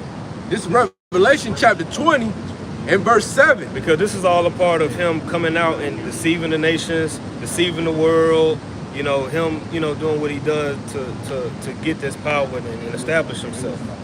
Go ahead. God, this is Revelation chapter 20 and verse 7. And when the 1,000 years are expired. Right. And those 1,000 years are what the captain was mentioning about Jake, doing a thing during the before the Renaissance, during the medieval times. Go ahead. God. And when the 1,000 years are expired, Satan shall be loosed out of his prison. And the Satan is talking about is not the actual spiritual demon servant of the Most High. Satan is talking about these people, these Edomites. All right, the same red, pink devil that just looked out that door and winked at us. All right, those people. Yeah. Satan just means adversary. All right, these people are completely adverse to life. Go ahead. Yeah. Andrew Jackson, David Rothschild, David Rockefeller, Oppenheimers, Yeah. the Graces, Gates. Yeah. Bundys, Yeah. Gates. Yep, all of them. The Pope over there in the Vatican, he's not. Yeah. No, he's Satan. They're Yeah. Satan. They collectively they Satan. Yeah. They're the adversary of not only the children of Israel, the Most High, but also the world. That's Got it. it, bro. Go ahead. Verse 8. And shall go out to deceive the nations which are in the four quarters of the earth. Yeah, because he's a fugitive and a vagabond. So look up the definition of vagabond, please. So he's on the move. He's not a keeper at home. He was given his land is the mountains of, what that is, Seir, Petra today. But you literally think that when you think about the United States of America, people associate this with the white man. When you look at the United Nations and whoever's sitting in their seat, they expect a white man to be sitting in that seat. How the hell he pulled that one off, man? You think even Europe, people, Jake be thinking that the original Europeans are whites. Right, yeah. They even call them that when they think they conscious and know something. But oh yeah, the European, Right. you know, the colonizer, the European. No, the Edomite, the caveman. Yeah. He don't have a home. That's right. Yeah. So-called Caucasians. Right. Caucasus Asian, man. He's a vagabond. You got that? Kind. What does that mean? This is the word vagabond is an adjective out of two definitions. It says, first one, it says moving from place to place without a fixed home. Wow. Wandering. Now, this was what was said about Cain, right? Cain was on the move after, that happened, but this really fulfilled itself through Esau. Because Esau was given the tools to go around and be a real fugitive and vagabond, because he was blessed with what? The sword. Continue. It says, this is the definition 2 of vagabond as an adjective. It says, A, it says, of relating to or characteristic of a wanderer. B, it says, leading an unsettled, irresponsible, or disreputable life. Yeah. This devil is irresponsible, man. He don't know how to take care of the earth. He don't know how to take care of his people. He don't even know how to take care of his slaves, You got people slaving for you, and you don't even take care of them. Right. They put money in your pocket. How you gonna, destroy them? I think Sirach 10 goes into that, how an unjust king does that and do wrong by his own people. That's why this piece of shit just gonna be done off the earth, man. The Lord ain't giving him a second chance, bro. Yeah. This was his second chance, bro. Yeah. Go ahead. That's all I had. Okay. You got something? You got okay. If you can get it. What's that? Yeah, you can just pull it up. Oh, you got it. Yeah. Yeah, start at the top. This is Habakkuk chapter 2 and verse 1.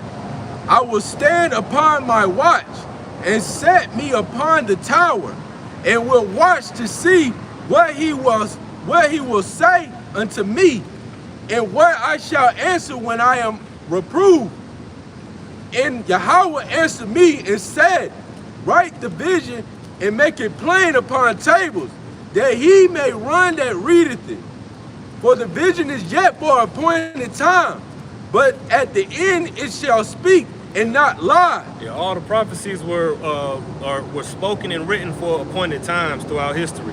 Now we can fast forward today and look at all the history and say, oh man, that stuff really happened. Like the Lord really, and that's what that prayer Daniel was talking about. Like, man, the Lord really did these things to us. He said he was going to do it through our forefather Moses, and he did it, right? So when we talk about salvation and even before that, Jacob's trouble and all this shit, it's for an appointed time. It's going to happen. It's just we're playing it out. We're going through the motions. And then we're gonna look back at it like, man, the Lord really did that. Because like even with this chart, when you look at the history on this chart, it was a point. It was directly how it yeah, was spoken. just like how it was spoken. It was points in time where these things didn't happen yet, but they were being spoken about. Daniel chapter 2. Daniel chapter 7 went into it. Like it was a continuation of it. Because you got right here, the not to go off, what you're saying, but Roman Empire was deemed as the Iron Age. Right. But then you got down here, divided kingdoms, the iron and the clay. That's a continuation of the Roman Empire, which the Roman Empire is America today. Yep. And it's the rest of this conglomerate establishment of these regimes like EU, NATO. Yep. Different horns. They all a part of that Roman Empire. They want to establish it forever, but it's not going to happen. Yes, sir. Yes, sir. God. So go ahead. Current continuing on, verse 3. For the vision is yet for an appointed time, but at the end it shall speak and not lie. Though it tarry, wait for it, because it will surely come. It will not tarry. Behold, his soul which is lifted up is not upright in him. Yeah, going back to Esau, go ahead. But the just shall live by his faith. Dealing with the Israelites, go ahead. Yeah, also, because he transgressed by wine, he is a proud man. Yeah, and he's the head. Babylon is his baby, right? And it tell you in Revelation 17 that Babylon would have the nation drunken off the wine, right? Keep going. Neither keepeth at home. Neither keepeth at home, because he's a vagabond. We just went into the definition of that. He's on the move. He stays in everyone's country, everybody else shit. He's nosy. His woman, even his woman has a byword associated to her. She's a Karen now, right? Yeah. Go ahead. Who enlargeth his desire as hell. Yeah, because when it comes to hell or the grave, there's no, there's never too many people dying. It's like that. Oh, we can't have no more people die. Too many people done died today. There's no shortages in death and burying in the grave. All right. And that's how Esau's soul is. It's like it's never enough. He has the fatness, which fatness goes into the oil. He has the resources of the earth. He has the money. He has the power. He has the sword, but that's not enough. All right. He wants the birthright. He wants Jacob out of here. He wants he wants to be. He wants to sit in that throne that the Most High sit in. He wants to be like that. Go ahead. Who enlargeth his desire as hell and as death, and cannot be satisfied, but gathereth unto him all nations, and heapeth unto him all people. Yeah, and he's literally gonna do that through a digital system, where he's gonna put everybody. He's gonna, bridge the world together via the World Wide Web, via internet, through technology. And which he already doing now. Everybody flock to America for that milk and honey dream that they sell to everybody in the world, including our people that they put in captivity. But that heap of tall people, like you said, is continuing to that stage, that MOTB stage. Yeah, that's the end game. Yeah, that's right. the end game. That's just the end game. He gonna say checkmate. That's when the he end say game. checkmate, that's it for him. Yeah, that's it for him. Yeah, he going back into that prison. Yeah. It says Revelation chapter 20, verse 6, for a little season. Yeah, that little This is the little season. We at the end of that little season. Yep. Yeah, and it said in Job that the joy of the hypocrite is short. It's for a moment. Yeah. So this is that little season, like the captain mentioned. Is that it on that verse? Verse 6, shall not all these take up a parable against him, and a taunting proverb against him, and say, woe to him that increaseth that which is not his, how long? And to him that ladeth himself with thick clay. Yeah, that's deep, because one, we all know that everything Esau has was stolen. Esau doesn't have any natural talent. He's not righteous, he's not honorable, he's not noble. So he takes everything that he gets, right? And one of the ways he gets it is through putting nations in debt. And that's why I said the thick clay, because it goes into heavy debts. And many nations are in big debt with, through United States, you have something called economic hitmen, where Esau would send these different people into different nations, South America, Eastern, this place, that place, and give them propositions. Say, hey, we hear you need this infrastructure, you need that. You need this dollar. Yeah, you need We can give you a loan for this because the U.S. dollar is shit. tackle everybody. Which the U.S. dollar itself is a witchcraft, but it still goes far when you compare it to other nations. Yeah. There's not a whole lot of currencies that are stronger than the U.S. dollar. You understand? And nations are, because they're a lot more destitute. They don't have the Israelites, a lot of places. And if they do, they just poor as hell. But first world countries, they ended up having to basically play ball. And if they don't play ball, he would send an economic hitman. He would send somebody there to assassinate their leadership and raise up a puppet. Establish his, yeah. You got to retire economic hitman that's telling these stories. Yep, it's one. He's at a rank and file of military. He have a book called something about government racketeering or something. Like all they do is racketeer, cause distortion in these other countries. They don't want to abide by the U.S. laws and sanctions. Then they go down, like you said, as the economic hitman, just like they did in Jamaica, just like they doing in Venezuela and Africa. Brazil. Yeah. Which about Certain countries in Africa. What was that? Was it Congo or? I have to look back into it, but they basically doing the same thing in one of those countries, Africa, right now. Right now, Yeah. it's probably Congo. I believe it is Congo. Because Congo has a I forgot what natural resource, but they have some natural resources that Esau wants, and he through his foreshadowing. It's a rich country. It's a rich, yeah.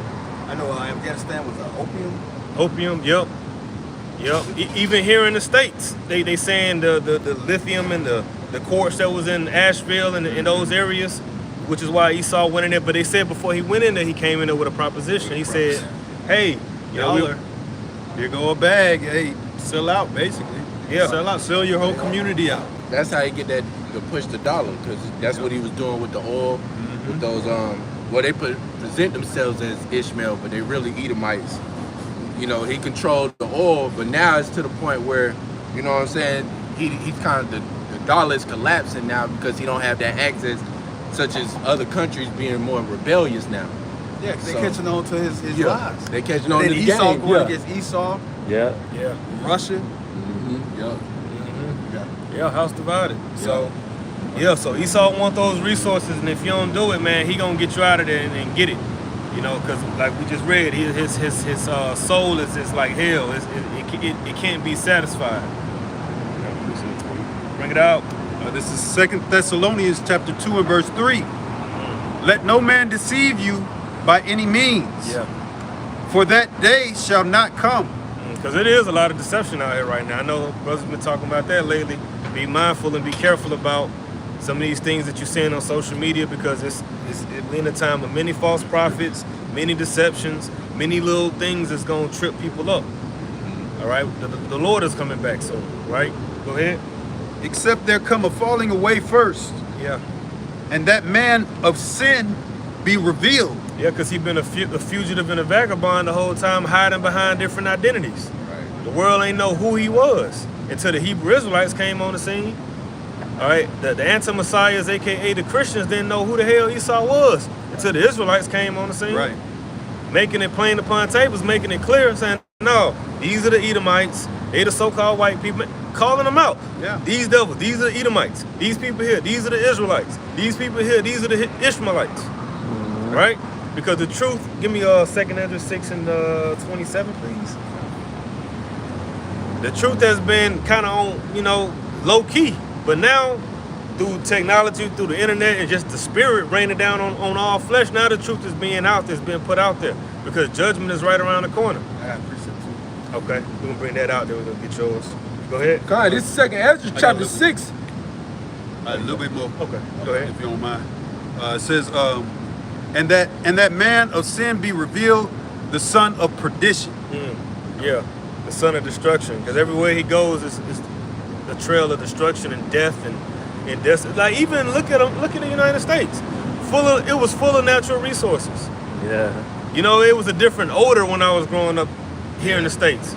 You can smell pine saw. Yeah, pine trees. Or pine trees, rather. Acorns. Right? It smell like pine saw. You can smell the pine when I was growing up, man. You don't smell that shit no more. You don't. Man. Yeah. You don't smell it no more. Right. I can smell it in my mind right now. Me too. I will never get that smell just riding down the street. It's crazy. Yeah, you got it. He's some poison. Yeah. Fine. All that. So it depleted everything. Yeah. This second We'll answer go back to that. is chapter 6 and verse 27. It says, for evil shall be put out. And that's Esau. Esau's gonna be put out because of the light. Because what does it say in Proverbs? The light of the wicked shall be put out. Go ahead. And deceit shall be quenched. Yeah. Man of sin, deception. Go ahead. And quench means extinct. What does it mean? Extinct? Huh? Satisfy. Go ahead. Yep. Because he was given a measure to do all this shit, and that measure is about there. Go ahead. Yeah. As for faith, it shall flourish. Yep. Corruption shall be overcome. Yep. And the truth, which hath been so long without fruit, shall be declared. Yep. Faith is gonna flourish. Death is gonna be overcame, and the truth that had been so long without fruit is gonna be declared and gonna be received by those that's meant to receive it. Because it don't matter if you a truth or Edomite. That's cool that you know the truth, but it doesn't have any profit for you. It's gonna profit the election of the Most High, Right. who the Most High is gonna send His Son to come back and get. Right. That's who it matters. They preserve unto death. Those are vessels that preserve unto destruction. Well, vessels preserve unto immortality. Yeah, that's Yeah. it, bro. Yeah, Romans chapter 9. Go ahead. Any more on that? Go ahead back in a second. Oh, you got one too, Captain? Yeah, I got this. It's 2 Thessalonians chapter 2, verse 3.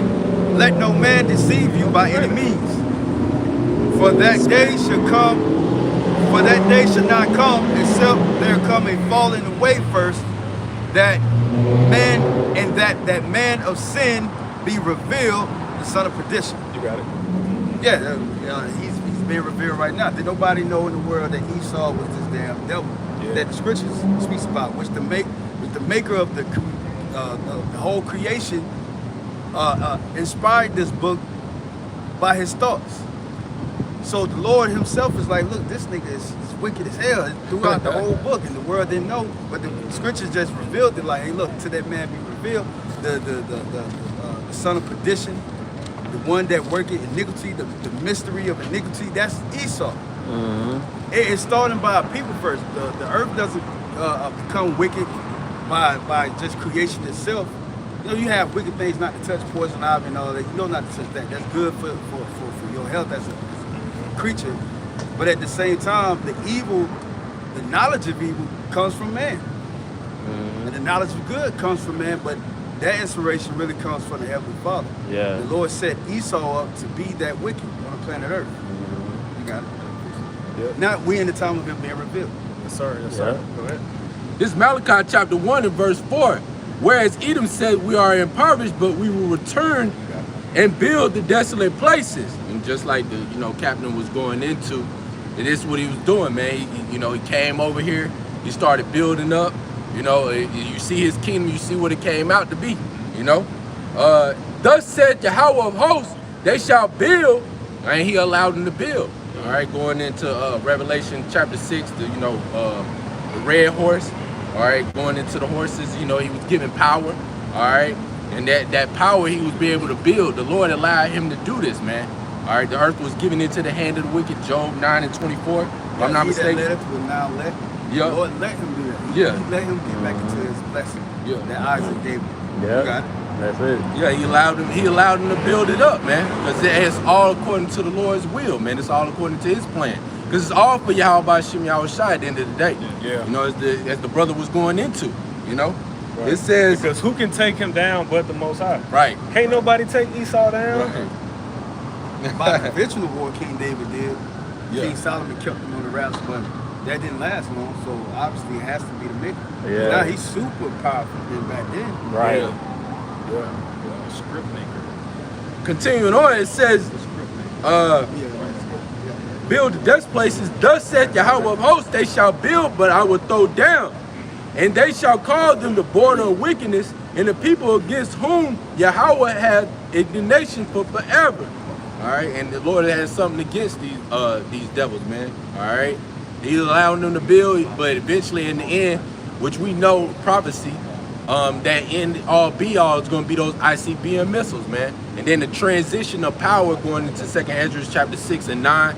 All right, being the Israelites, man. All right, being the heavenly kingdom. All right, so Yeah, let's get that. 2nd Ezra 6 and 9. Yeah, I was gonna grab Isaiah 47 and 1. Real quick. Going into him being exposed. Yeah. Okay. This is Isaiah chapter 47 and verse 1. Come down and sit in the dust, O virgin daughter of Babylon. Sit on the ground. Dust means confusion.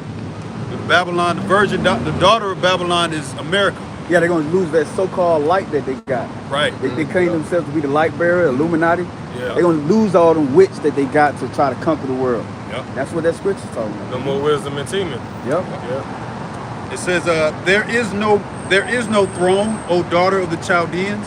Yeah. You know, the Chaldeans were the witches and the warlocks of ancient Babylon. You know, which this place, you know, gets down with a lot of that ancient witchcraft. You know. Yep. It says, Chaldeans, you go into the history of Chaldeans, they did a lot of wicked stuff on the left-hand side. Yeah. They were the children of men, you know, so how much more Esau? Now, he really is the original Chaldean Because the magician. Chaldeans were those Babylonians. They were what? Like Children of Ethiopians, I'm guessing, or the I'm thinking about Babylonians? the old Babylon. No. The ancient Babylonians, Them, the King Nebuchadnezzar. Yeah. What were they? Assyrians? The Assyrians. Then you had the Neo-Babylonians. They went under the. Look at Genesis 11. It goes into the pedigree of those nations too. Yeah. Okay. Go ahead. It says, continuing on in Isaiah chapter 47, verse 1, it says, for thou shalt no more be called tender and delicate. You know, this whore that rides the beast back, everybody looks at her like, oh, you're so special and you can do no wrong. Hey, scriptures clearly say you're not going to be called tender and delicate anymore. Okay, these Edomites, they walk around, you know, with the white label on them, as if they're pure. Hey, but what the scriptures say right here, Isaiah 47 and verse 2, take the millstones and grind meal. All right, a millstone is used to grind grain into flour. You know, and we're called the great millstone, man. You know, as our apostles, elder apostles say, hey, we're the juggernaut, man. You know, and we're grinding, meaning we're pulling down the philosophies of this world. And, you know, and their witchcraft, we're exposing this devil. It says, uncover thy locks, make bare the leg, uncover the thigh, pass over the rivers. So that's all going into, you know, us uncovering, you know, the prophets through the spirit and power of Yahweh B'Shem Yahweh Shai and the Ruach HaKodesh, which is the spirit holy or the Holy Spirit, uncovering this devil, you know, making that leg bare, you know, exposing this devil for who he is and who he is. It says, verse 3, thy nakedness shall be uncovered, yea, thy shame shall be seen. You know, hey, it's a very shameful thing that this devil has done, man, being a vagabond in the earth, man, running here and there, trying to hide his identity, you know, and at the same time, hiding ours as well, man, with this false history and all this bullshit, man. You know, but hey, through the spirit, man, you know, this devil is being exposed. You know, it says, "I will take vengeance and I will not meet thee as a man." So our Lord and Savior, Yahweh Shai, which Yahweh Shai means He's salvation, He delivers, is going to come and He's not going to meet this devil as a man. You know, He's going to meet this devil and this place as an angelic force. You know, in that big chariot in the sky, which this world calls UFOs. You know, He's going to come and every knee is going to bow and everybody's going to be afraid. All right. That's the power that our Lord and Savior, not Jesus, not Christ, but Yahweh Shai is gonna. That's how he's gonna come through to redeem his elect. The Spirit's going on about that seed that remnant, that's going to be saved. Lord willing, we endure and be that number. Be of that number, man. It says, as for our Redeemer, the Lord of hosts is his name. Lord of hosts, hosts meaning armies.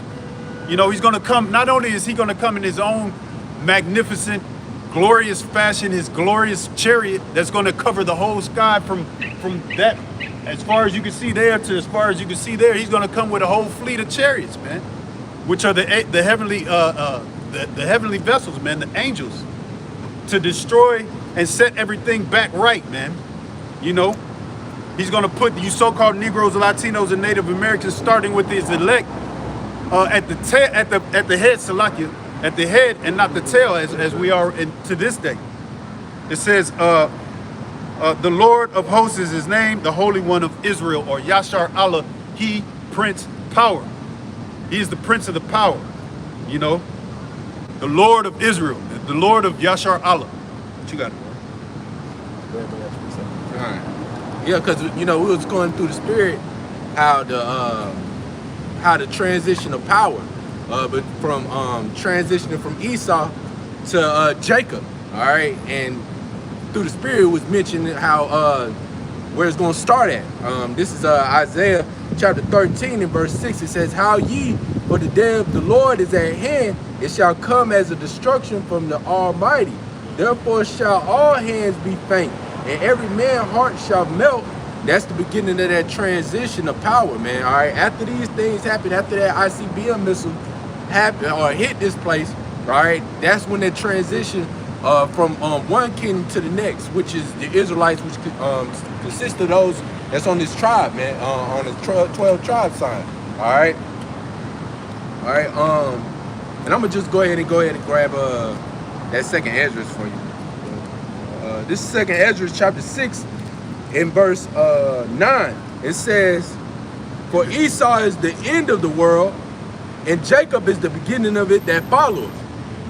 So there it is right there. That's after, those missiles hit, that's the transition. This Lord is telling you who's going to be next to be established, all right, on the planet Earth, all right? Yes, sir. So with that, I'm going to go ahead and step down, let the next brother burn. I just wanted to say, in the background, you got that old school song, I Got the Power. That's a beautiful thing. Yeah. Esau ain't gonna no longer have the power. Get right. Second Ezra chapter 6 verse 9. We just read it. Break it out again. That's the Spirit, though.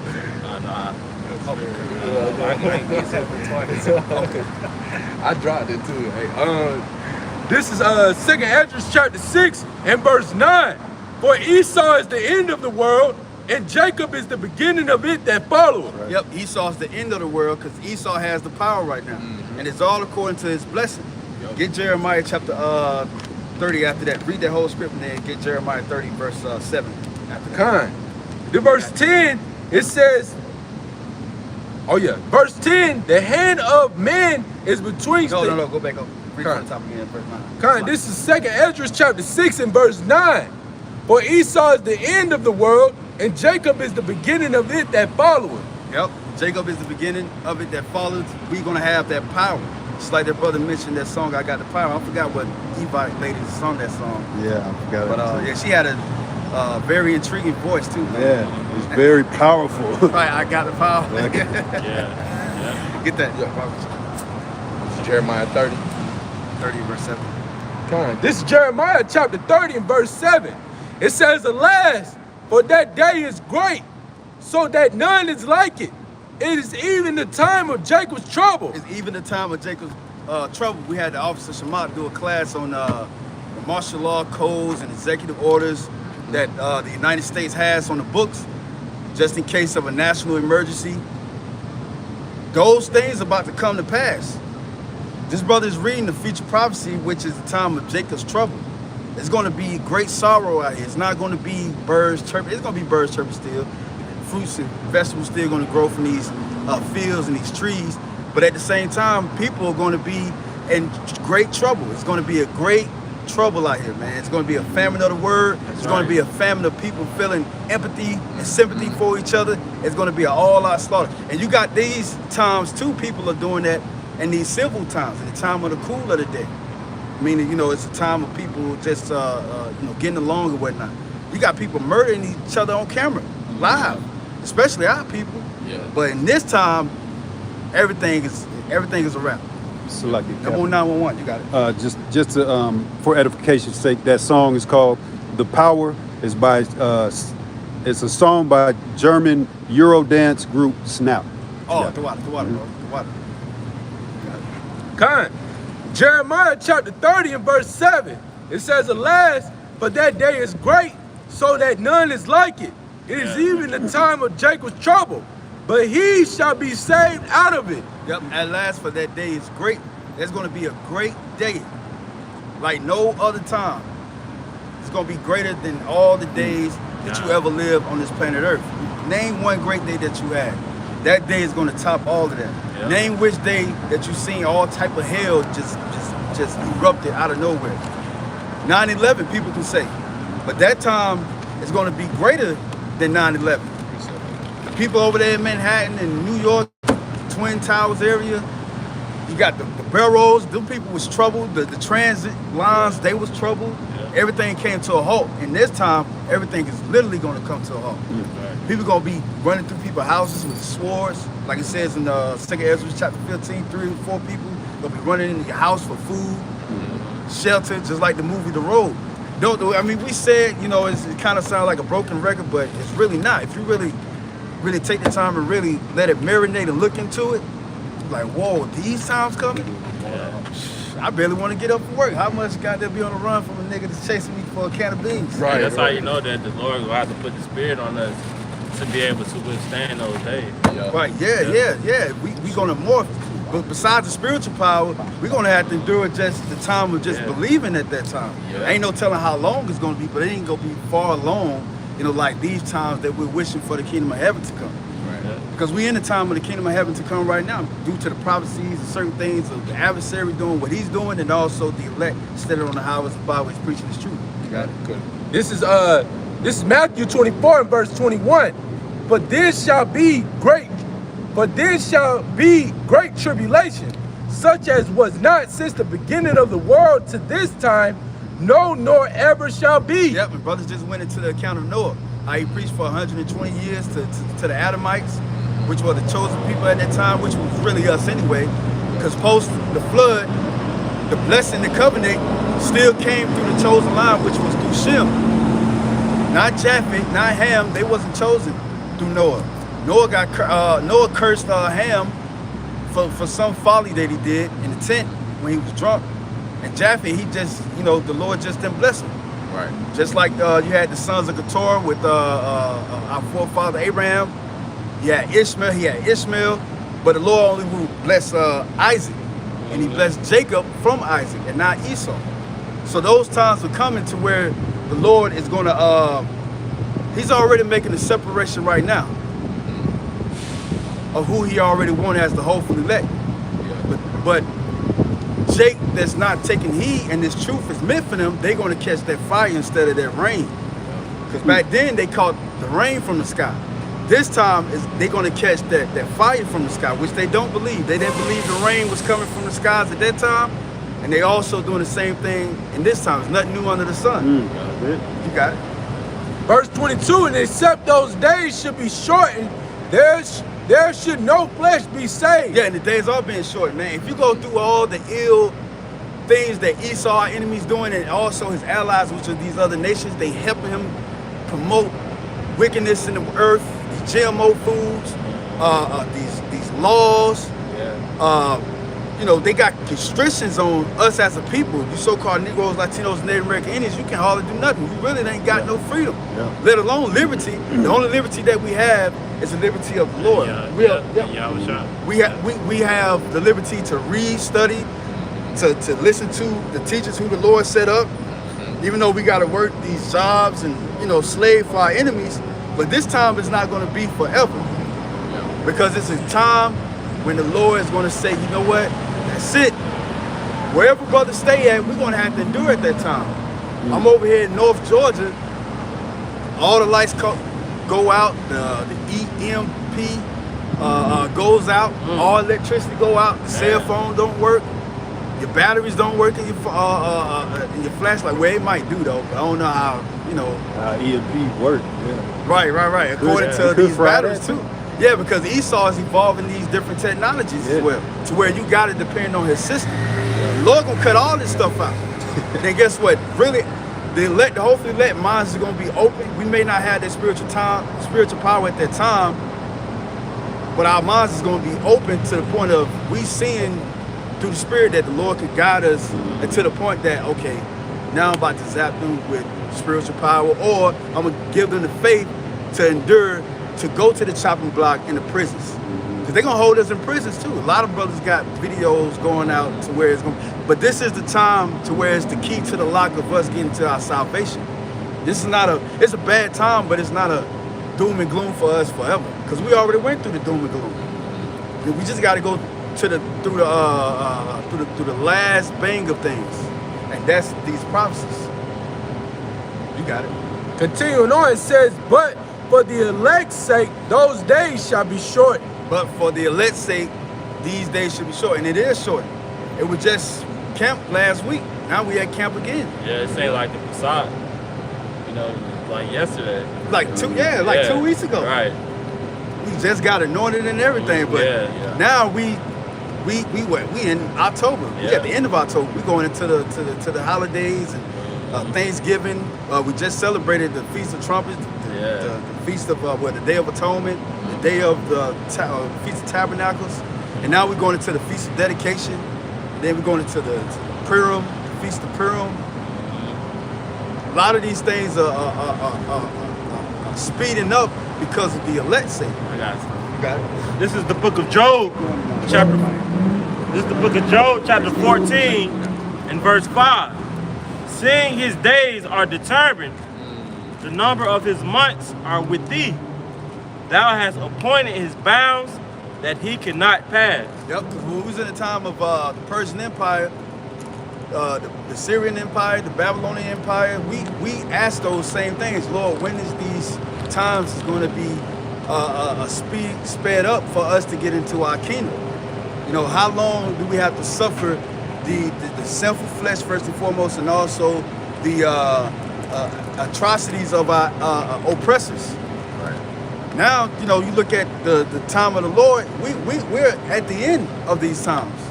Now it's just a matter of us suffering through day in and day out, the hours, the long weeks of suffering, getting things done in our daily lives, going to these jobs, dealing with all type of ailments.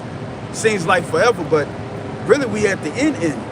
That's why brothers always emphasize on, hold on to this truth.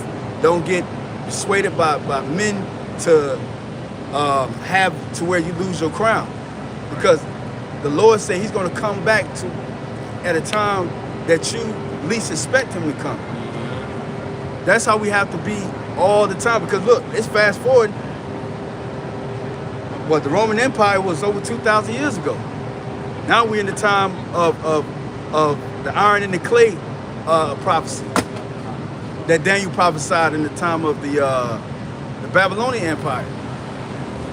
So the Lord has sped up the times, but he's definitely speeding up in these times. You got some more? You got some more there? That was it. Yeah, his time is getting more shorter and shorter.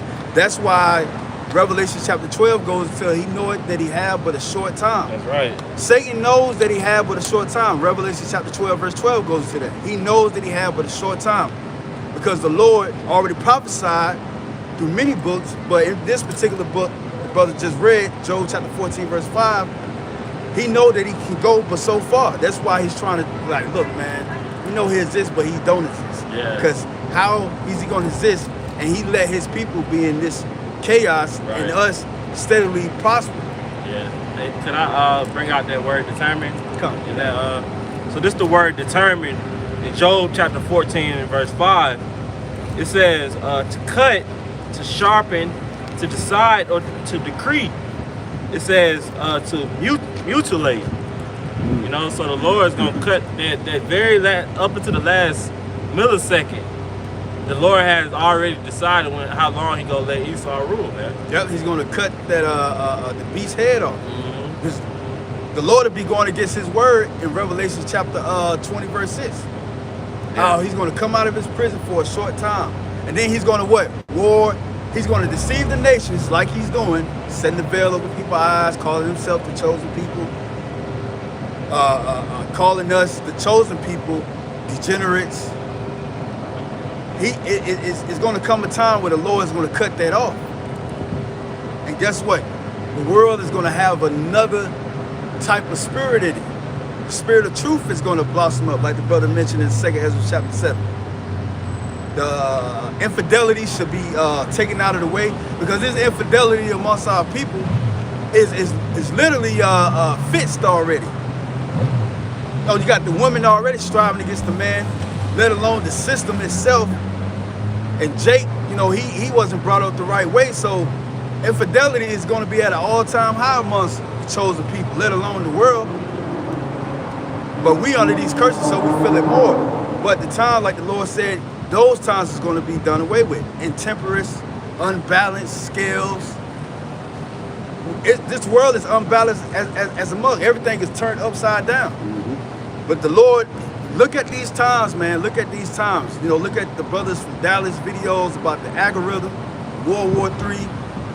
Read certain books that brothers mentioned to you from the apostles, elders, and brothers on down. And read these scriptures. You will see in this real time that we're literally at the end. We're literally at the end. And the time of the testing is coming too, because this dollar has already been changed to the digital system. You got some more on that? Read verse 8 again and then go down to verse 11. Con, this Jeremiah 30 and verse 8. Con. You got precept on? This Jeremiah chapter 30 and verse 8. For it shall come to pass in that day, saith Yahweh of hosts, that I will break his yoke from off thy neck, and will burst thy bonds, and strangers shall no more serve themselves of him. And that's happening right now, like the brother mentioned earlier, Yakunah, about the woman from that group. I got the power. Well, it was just an omen of the things to come spiritually. Because spiritually, Jacob is receiving that power. First, we had to get the power by way of this doctrine, by way of us going back to the one that put us in this captivity. Go to Baruch chapter 4 about Rashad. The Lord is breaking this yoke from off our necks, having license and their currency with their faces on it, and their certain codes on it to buy and purchase and sell things, to have a certain type of lifestyle, to have us to be comfortable while we're living on earth. All of this things is about to be done away with. We're about to be placed back in the land of Israel by our Lord and Savior Yahweh Yahweh Shai. That's right. You got it? Sorry, top. Yeah. Oh, no. You got to stop. Start at verse 29. All right, this is the book of Baruch, chapter 4 and verse 29. For he that have bought these plagues upon you shall bring you everlasting joy with your salvation. Yeah, he that had brought these plagues, who is the he? We're talking about the Heavenly Father, the Most High. Go to Deuteronomy chapter 28. It talks about this. The Lord said, look, if you don't follow my commandments, I will put all of these curses upon you and your seed until you have been destroyed from off the face of the earth.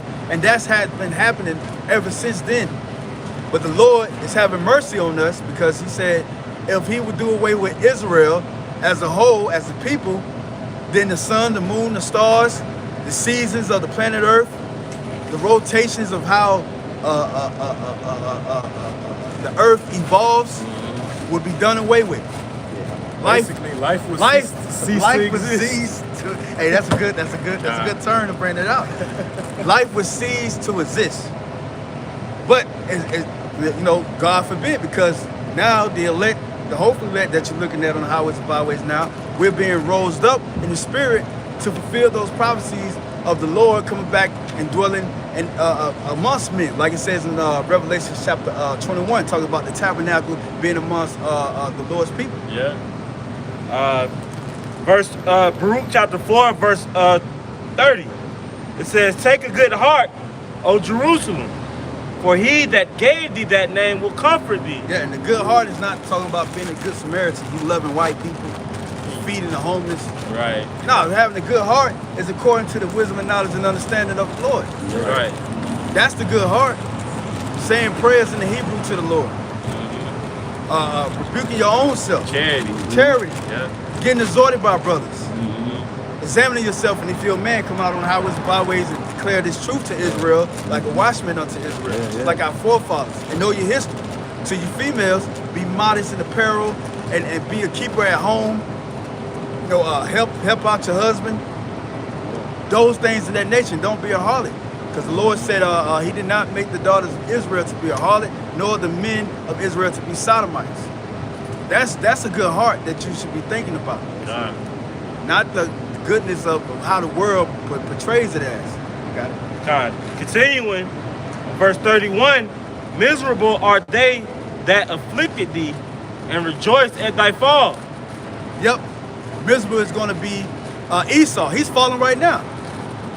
Esau don't have the care for America no more, but to lead the army of America off to war like he's been doing these past 2 World War IIs, this past century. But they're miserable because they have an end. They're at the end. Yeah, they back against the wall. They back is against the wall. Yeah. And they doing anything to recruit people to go into their armies. All type of college and tuitions paid for. And they lowered the standards. yeah, they lowered the standards. So you could be a man and a woman to go into the military. Back then, it wasn't like that. Yeah, you can be openly gay, openly a sodomite in the military. But Obama, during Obama reign, he said, don't ask, don't tell. Yeah, don't ask. Yeah, that was before Obama. I think that was Clinton. Yeah. Bush? Yeah. Oh, it was don't Clinton. ask, don't tell. Like you can be one, but you just can't pronounce it. You know, Right. You can't just be open with it. Yeah, they go show you, like the brother said, they desperate because they back is against the wall. They got these robots now. They got all different type of special forces. They're going up to space and setting up their armies up there. But the Lord said He's going to tear Esau down, like it says in Malachi chapter 1, verse 4. You got it. Con. Verse 32, Baruch 4 and 32. Miserable are the cities which thy children serve. Yep, miserable are these cities. Right now, you know, Jake is doing quite well in these cities. As far as the eye can see, but really they not, you know what I'm saying? But Jake is way better than they was before, having chains on their necks. You know, now you're seeing Edomites under the bridge. You're seeing Edomites begging for change in their own neighborhoods that they grew up in. These ain't like the 50s and the 40s and the 30s no more. Which at that time, Jake was juiced in too in these cartels like Bumpy Johnson in Harlem and Lucky Luciano. These different Italians, you know, they got all type of races that was profiting into these black markets back then and even till now. Yeah. It ain't about you so-called sovereign citizens, you so-called Caucasians. It never has been, and it never was with the elite of this nation, the bankers of this nation that started this nation. Look it up, and that was part of prophecy too. The British, French, Spanish. That came over here and colonized America. And then the Spanish and the French was ran off by the Britain. And America that helped sided Britain, which they formed into America during those 13 colonies, and they started to break away from Britain, which was all part of prophecy in Daniel chapter 7. Yeah. The little horn came out of the other horn, the eighth, came out of the seventh, Salaki, came out of the seventh head. Revelation chapter 13 goes to that. But now you don't have Esau prospering like he was in that time. And neither does he want to. God damn, what the fuck is that smell? It smells like something died. Fucking sure, man. It's like, it didn't smell like it last week. Fuck some damn demons. But that's, hey, Esau's not prospering no more. Miserable are the cities that our people served in. Now Jake riding Maybachs, going to mansions in rural areas, owning clubs. CEOs of companies. Taking care of their families, talking about generational wealth. You got Edomites at their seminars, taking notes on how to be an entrepreneur and whatnot. That glory from Esau is taken away. Back then it was like, oh man, you niggas is coons, you Right. can't read. I don't trust you. Don't look nigga. at me. Yeah, don't look. Oh man, Yeah. that was a Jim Crow law days. Yeah. Don't look a white man in the Yeah, eye. don't look a black man in the eye. Oprah Winfrey, she got popped in the mouth in The Color Purple for doing that. Yeah. Oh, who is this nigger? Yeah. This nigger is looking in my eyes. Yeah. Then the policeman just walked over there. He didn't give a damn what was going on. The so-called white man could be in the wrong, which he was, and the white lady, but then niggas just went over there and popped him. Yeah. You know what I'm saying? That happened at that time. Yeah. But now those curses are being put away from us, and now the curses are being put on them. I got that word miserable. The etymology is miserable.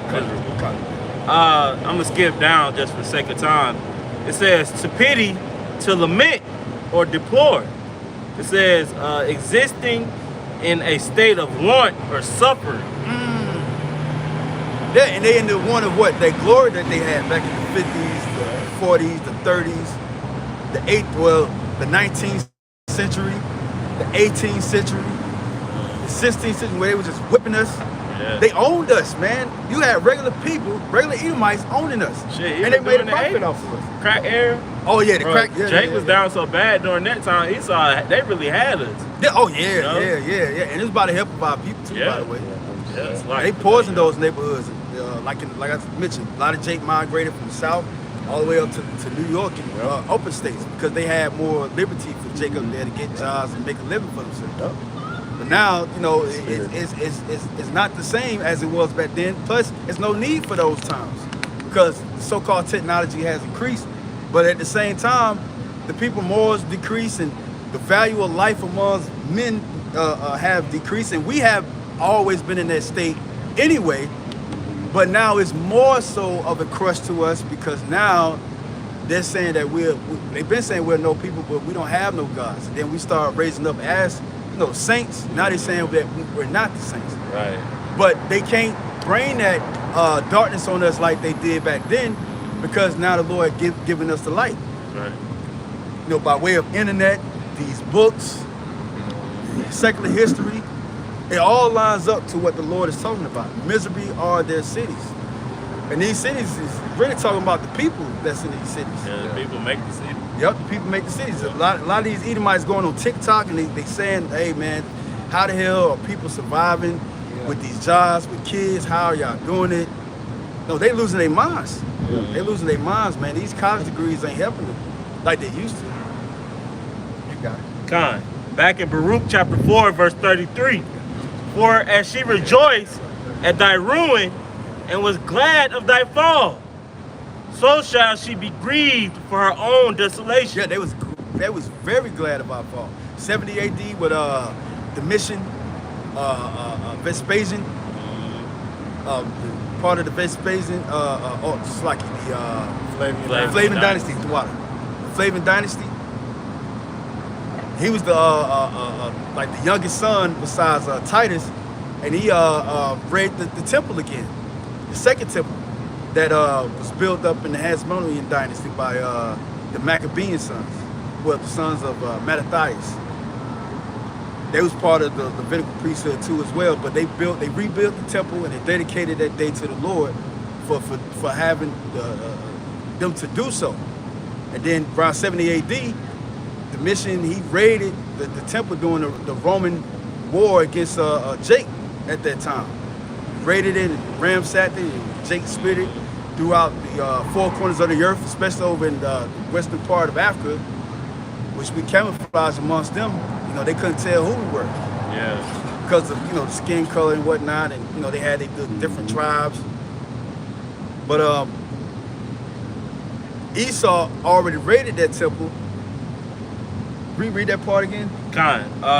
It says, for as she rejoiced at thy ruin and was glad of thy fall. They rejoiced at the time that we fell in 70 AD. And they still rejoicing. Mm-hmm. But the tables have turned. We're rejoicing now. The hopefully let first. Jake is rejoicing because, they get to do whatever they want to. With the things that they have. But they ain't rejoicing because of what happened during the turn of history. They rejoicing in their wickedness and what good they can do over here. Which that's not the rejoicing that the Lord wants us to have. The rejoicing of the Lord, that's part of the liberty that the Lord gave us. The true rejoicing that the Lord wants us to have is us going back to Him and repenting. That's right. You got it. Con, verse 34. For I will take away the rejoicing of her great multitude, and her pride shall be turned into mourning. And we saying that every day. You go to these malls are dead. Oh yeah.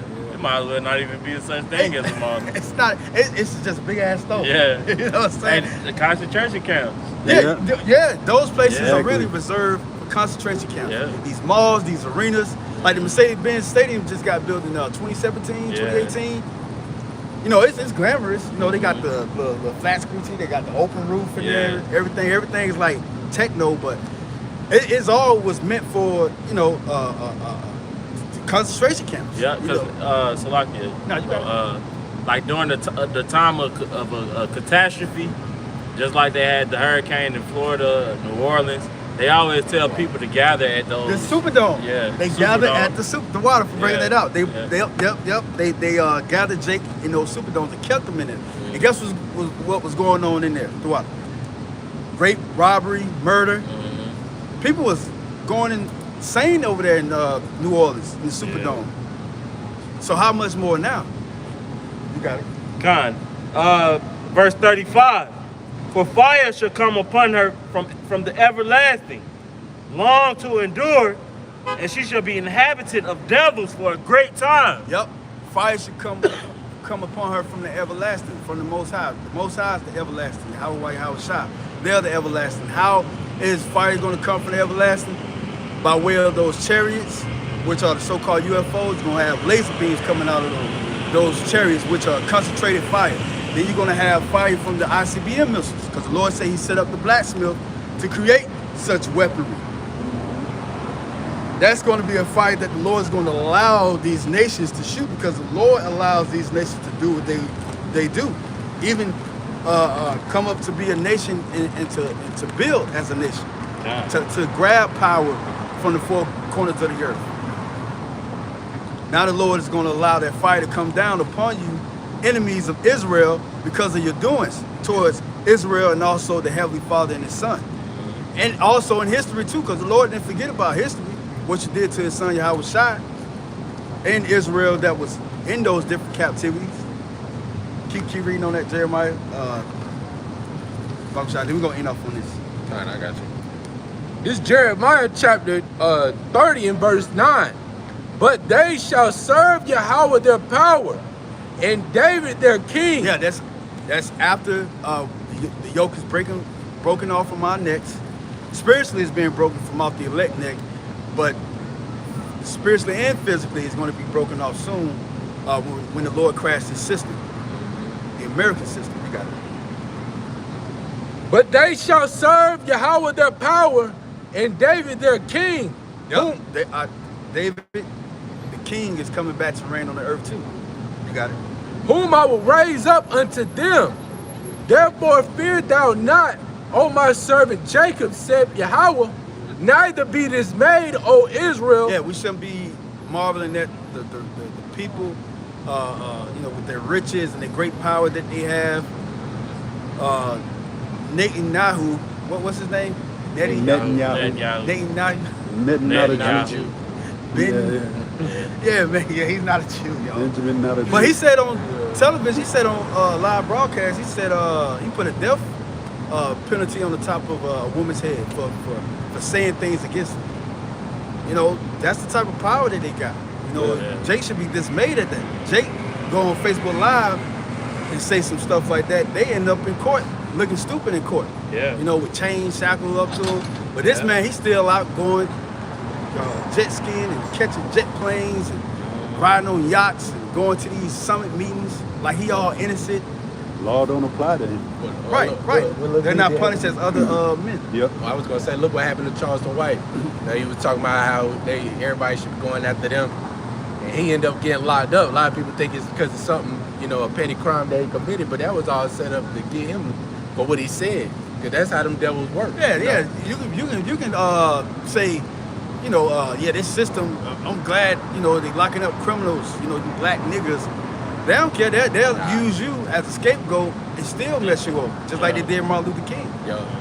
But like I said, these people, they don't have no trouble pursuing them like Israel. Yeah. Israel's being pursued all day with wickedness and the curses. Yeah. But the Lord said, well, he's going to break this yoke from off of us, and he's going to have our king to reign over us, not our oppressors. Right. Because Monday, we got to go to work. Yeah. Can't call out, you know, let's do this for the Lord, and let's make a tabernacle over here like we did in the ancient world. Nah, we got to go to work. You got it. Yep. It says, for lo, I will save thee from afar, and thy seed from the land of their captivity. Yep, that's what the Lord's going to do. 2 Ezra chapter 13 goes to that. How the Lord, Yahweh Shai is going to come in that chariot. You got it. And Jacob shall return, and shall be in rest, and be quiet, and none shall make him afraid. For I am with thee, said Yahweh, to save thee, though I make a full end of all nations, whether I have scattered thee. Yeah, he's going to make a full end to their reign in the earth. He's not going to make a full end to them by way of killing them. A lot of people are going to be killed, especially in these other nations. But he's going to preserve these nations to serve us. Yeah. That's their end. Because they ain't reigning no more over the nation of Israel. You got it? It says, yet will I not make a full end of thee. It says, but I will correct thee in measure. The Lord's correcting us now. First dealing with the elect. The elect on this side, we get punished by way of our sins through our thoughts, by way of our ailments, the sickness, the curses. That's the Lord punishing us, but that's a chastisement for glory. Somebody get that in the book of the Apocrypha. Read that again. Kind. And then we're going to wrap it up on this. Kind. Reading that part again says, yet will I not make a full end of thee, but I will correct thee in measure, and will not leave thee altogether unpunished. But, Yep, the Lord's punishing us. You got it. but thus said Yahweh, thy bruise is incurable, and thy wound is grievous. Yep, those are curses. But the Lord is cleaning those curses from us by way of his only begotten son, blood, which is Yahweh Shai. You got that? No, I'm still good. Sorry. Not good.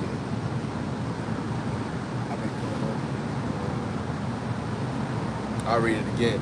It says in verse 12, but thus said Yahweh of hosts, thy bruise is incurable, and thy wound is grievous. There is none to plead thy cause, that they mayest be bound up, that thou hast no healing medicine. Yep. Yep. That's why it's really important for you, Jakes, to turn back to the Lord, because it's no healing agent for that wound that the Lord put on us, and it started with the Spirit. You got that? Is that it? Yeah, because the Lord brought us real low, man. You know, after everything we done did, we went off as a nation, of course, and he punished us all as a whole, you know? And there's certain things, man, that we understand that we need Yahweh Shem Yahweh Shah for, man. You know, mentally, you know, spiritually, you know, of course, all right, physically, all right, because the Lord brought us very low, you know, and that's, hey, we need Yahweh Shem Yahweh Shah to heal us, man. Yep. You got it. God, this is Sirach, or Ecclesiasticus 4:21. For there is a shame that bringeth sin, and there is a shame which is glory and grace. Yeah, a lot of you 2/3, your shame is coming from your sin. You're gonna stay in that sin. But it's the shame that we have, the shame and contempt that we carry every day. The Lord is gonna have that for our glory. Because the Lord said we're gonna get fame wherever we just put to shame in the land of our enemies. That's right. So with that, we want to give all praise, honor, and glory to Yahweh, Ba'ashem, Yahweh Shai, Ba'ashem, Rakakwadash. from the elect. Shalom. Shalom.